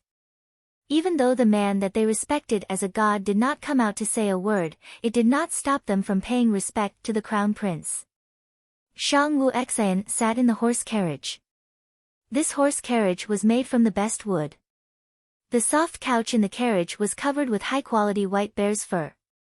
There were several teacups in the carriage. These teacups were the rare luminous cups. This horse carriage was not prepared by Shang Wu Xian. When they were getting ready to depart Fengzhou City, someone sent a luxurious two-horse carriage at the entrance of the gate. Shang Wu Xian, at first, did not know who sent the carriage, but it was very clear now that the person who could have sent this was the divine doctor. She couldn't think of anyone else who could have prepared such a beautiful carriage this fast except for him. Shang Wu Xian really admired how much money the man had. The most important thing was that there was a faint scent of medicine inside the carriage. There were even men's clothes hidden in the carriage's compartment. No matter how stupid Shang Wu Xian was, she would have realized it with just these few points. Yu Feng, do you know where the crown prince's carriage came from? Huan Mo Che while riding on his horse asked Lin Yufeng who rode on the carriage's left side. Although they had seen many good things in the world, they had to admire and admit that this carriage was something that not all people could get. More importantly, Huan Mo Che speculated that this carriage was not something that could be prepared in a short time. It would take a craftsman at least half a year to build this carriage. So this carriage was definitely not the crown prince's carriage. When Lin Yufeng heard his good friend's question, he remembered what he saw in the morning. As he was packing his belongings, Lin Yufeng thought about preparing the crown prince's horse carriage. Even though the crown prince seemed masculine enough to do so, when he thought of crown prince's pale face, Lin Yufeng couldn't stop himself from pampering him, swx. However, when he walked out of the residence's gate, he saw a two-horse carriage parked not far from the gate and the owner of that carriage surprised Lin Yufeng. It was the divine Dr. Yi Zhe. He heard Yi Zhe, who wore a white robe while carrying a snow fox, fearlessly say, "Sorry for troubling you. This horse carriage is a gift for the crown prince. When I have time, I will go to the capital to visit crown prince." After he finished, he left the horse carriage and walked away. That was why Lin Yufeng knew that this horse carriage was the divine Dr. Yi Zhe's carriage.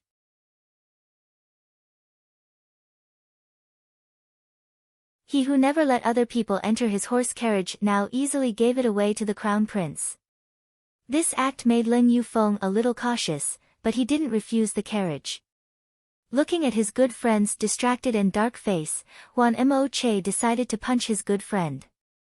As he got close to his friend and he dodged the attack flawlessly. Jokes aside, how could Lin Yufeng, who was in countless battles, be less vigilant?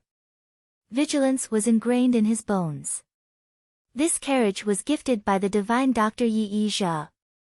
Lin Yufeng said with a cold face. Yi Zhe. Huan Mo Che was a bit surprised. As they were all considered one of the top men in the world, it's inevitable that they knew each other. Huan Mo Che knew that Yi Zhe was not only a divine doctor but was also a wealthy businessman. More importantly, this Yi Zhe was a prideful person and was obsessed with cleanliness. However, this kind of man gave his own luxurious horse carriage to the crown prince. Huan Mo Che felt that this Yi Zhe person did not have a good intention. This Yi Zhe has been wandering around the country and there has never been any news of the people that he has met. This time, he sent such valuable carriage to the crown prince. This guy is just like a weasel, for, Huan Mo Che angrily said, but he suddenly realized that this analogy was wrong, and stopped his words. Shang Wu Xian was lying inside the carriage, without fearing the carriage would crash even with no coach driving outside. Shang Wu Xian really had to agree that Yi Yi Zhe is a person who really knew how to enjoy life. This carriage was many times more comfortable than other ordinary carriages. She felt a little drowsy. "Young Master Huan, what's wrong with you?" He Lan Jin's voice came from outside of the carriage. Shang Wu Xian felt a little unhappy after being disturbed in her sleep, but she still listened to what happened outside.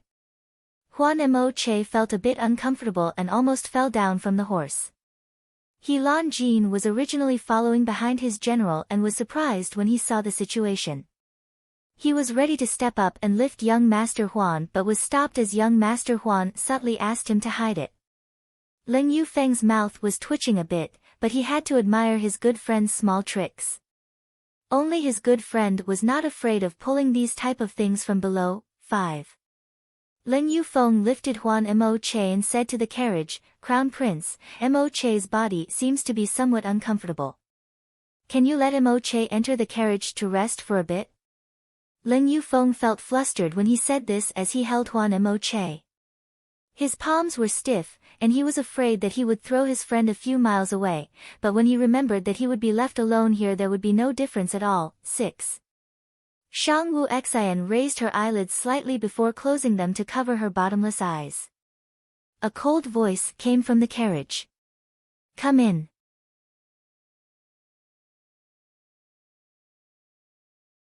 After he heard that, Lin Yufeng helped Huan Mo Che into the carriage. When they entered the carriage, they saw the crown prince lying there. Although the carriage was extremely luxurious, the young man inside of it made it look brighter than usual. The slightly raised up corner of the young man's enchanting closed eyes, a flawless white face, a clear lip lined and tilted up in a slight smile, he was extremely handsome. The heart of Lin Yufeng and Huan Mo Che suddenly beat violently. They spent a lot of self-control not to make any violations in their conduct, or else they would very likely hold the young man lying there in their arms. Just when both of them were at a loss, the young man lying there suddenly opened his eyes, and in an instant cold air permeates the entire carriage. Lin Yufeng looked at the crown prince's expression and immediately explained, I am afraid Mo Che will bother the crown prince, so, Lin Yufeng found that he suddenly could not say any lie in front of the crown prince's cold eyes. He tilted his head down until his chin touched his neck, clenched his fist and said, Apologies, we just wanted to enter the carriage to accompany crown prince, so we lied." Huan Mo Che elucidated his good friend's words. They couldn't come up with any lies in front of the crown prince. They thought about getting into the horse carriage first before continue talking, but when they saw the look of the crown prince, they couldn't say anything about the lies. Although it was just a small trick, they didn't dare to look at her eyes. Shang Wu Xian's eyes looked at the two casually and found the smile on Huan Mo Che's mouth was very stiff and looked very ugly, while Lin Yufeng's wheat-colored, 7, face was faintly turning white. Shang Wu Xian got up from her lying position to sit down and said, "Sit." The two sat opposite from the crown prince. Just after they sat down, they heard the unique voice of the crown prince, "Although you are not this prince's friends or subordinates, this prince's eyes were not made of sand." 8. This prince does not work well even if it's a white lie. 9. If both of you do not like this prince's temperament, then from today onwards just leave.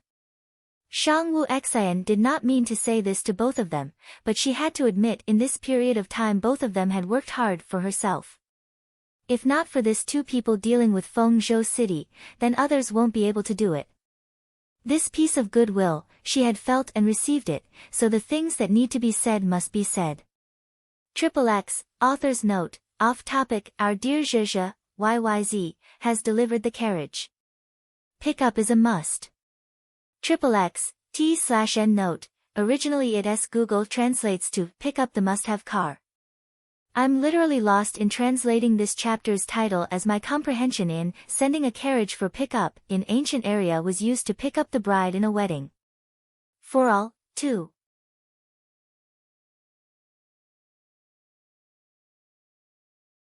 literally translated as, no waves and no water, which refers to a person who lack of ambition and desire. Underscore, straight face angle, underscore 3. Really? Yi zhe, you so scary, sigma, degree, imagines a person hugging your thigh/waist tightly without letting go even when they're dead. Zombie. OA04.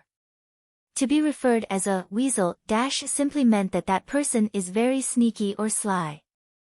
5. Pulling things from below dash playing little/sneaky tricks. 6. The point is, there would be no difference if he flings HMC away, as he would still felt flustered because he helped HMC to stage the lies and lied to SWX. 7. Weak colored skin tone dash search it in Google or any search browser you have on hand. It's a lighter color of brown skin tone. It's a darker color than tan, I think. 8. Eyes not made of sand. One of the Baidu users explained that this means that SWX is not someone who is easy to be deceived. 9. My comprehension. Basically Shang Wu Xin said that she won't accept any types of lie, even if a white lie is sometimes good for a person, as a white lie, no matter how kind, is malicious. /bad towards the one who heard it or the one who's mentioned or even to the one who said/created it first.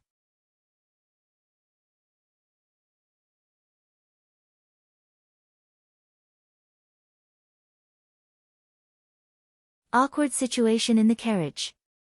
I know. Huang Mo Che and Lin Yufeng said while lowering their head.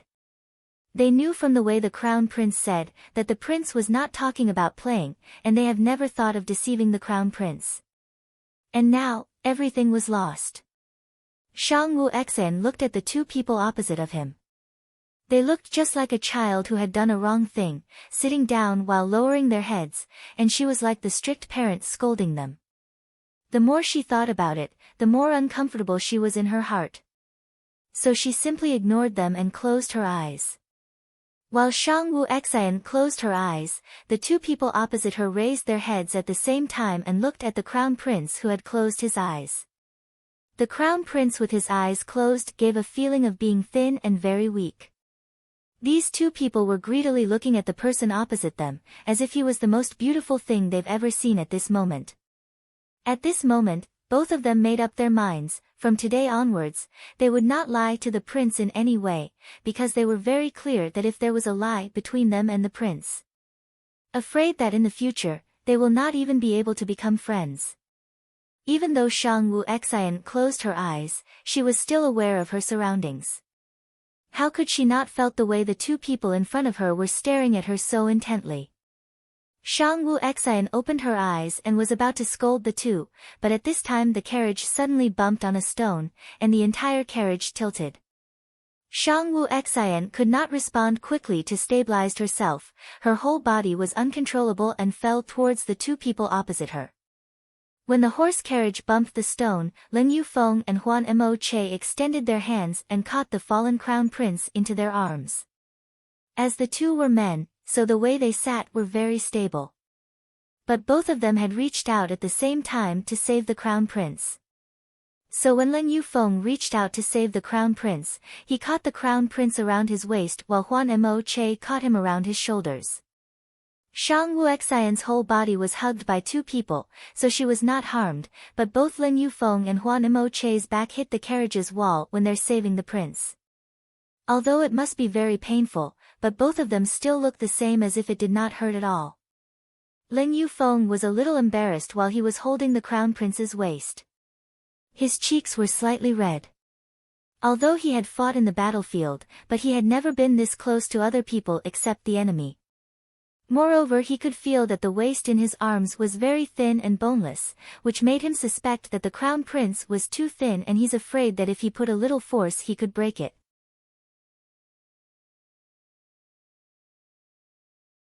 When Huan Mo Che caught the crown prince's shoulder, Shang Wu Xian's head hit Huan Mo Che's chest and a rich and fragrant smell of green bamboo filled Shang Wu Xian's senses. Even though Huan Mo Che looked just like a slender young master, his chest was also hard that Shang Wu Xian's forehead felt pain when she hit it. The shoulders beneath his arms were too thin that he could feel the bones. Huan Imo Che's brow wrinkled, but then he felt the Crown Prince's forehead had just hit his chest, and at the same time a faint fragrance came from the Crown Prince. He could not feel the pain in his chest and could only feel that his heart seemed to be filled with waves, like a rock that was thrown into the calm water. Crown Prince? Wu Ju's voice came from outside the carriage.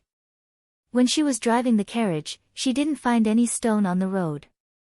But she heard some movements from the carriage and was worried if she had disturbed the Crown Prince.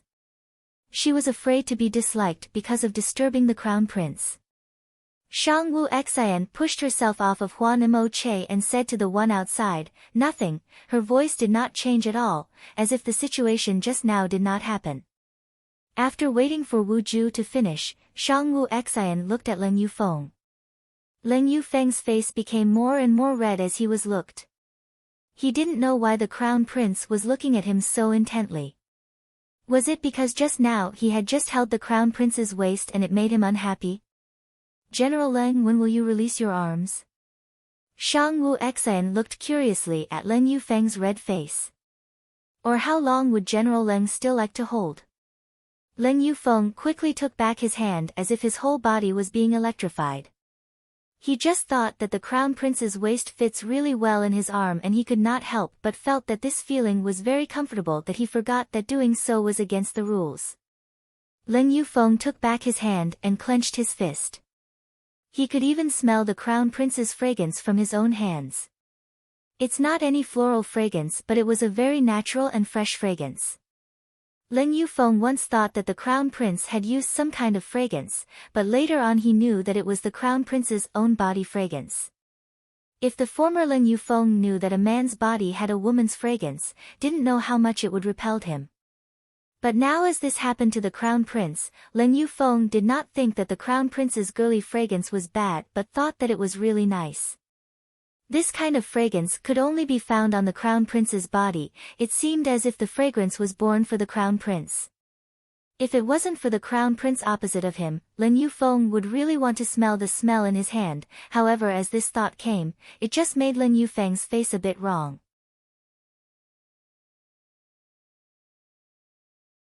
How could he had this kind of thought, this? Leng Yufeng sneaked a peek at the Crown Prince to see that the Crown Prince did not even look at him. He was relieved and became more alarmed at himself. What happened to him recently? As the stiff-faced Leng Yufeng absent-mindedly imagined things in his mind, Huan Imo Che too was no better. Huan Imo Che looked across at the Crown Prince who was looking out of the carriage. He reached out to rub at his own chest. It felt as if he could still felt the Crown Prince's body temperature. Obviously the Crown Prince's body was very cold, but it was as if it burned his heart. It was at this moment, a black pigeon landed on Wu Ju's arm. Wu Ju immediately took out the news from the pigeon to look, then whispered towards the one inside the carriage, "Crown Prince, it's news from the capital." Wu Ju was whispering in this way because she knew there were two other people inside the carriage. Although the two men did not seem to have malicious intent towards the Crown Prince for now. But the heart of defense is indispensable. Just say. Shang Wu Xian's gaze still looked through the carriage's window towards the lush landscape. It seemed as if she was defenseless for the two in the carriage, but Leng Yufeng and Huan Imo Che knew that this was not because the Crown Prince did not believe them but because he did not care at all. After Wu Ju heard the Crown Prince's voice, she quickly answered. General Hai said that he had received news that Crown Prince are returning to the capital, so Crown Prince should be more careful. General Hai also asked if Crown Prince would like him to send someone to pick up Crown Prince and return to the capital. No need.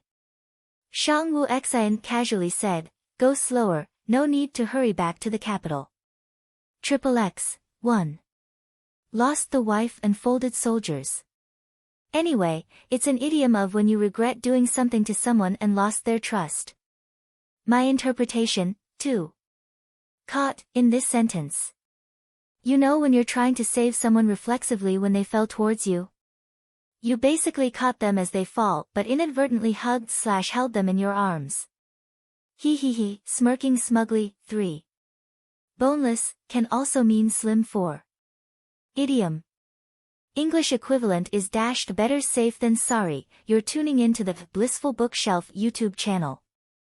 We're so grateful for your support, and don't forget to subscribe to join us on this incredible journey through captivating stories. Your generosity through donations truly makes a world of difference, as it's the primary source of revenue that allows me to expand and enhance this channel for you. Thank you from the bottom of my heart for being a part of this adventure.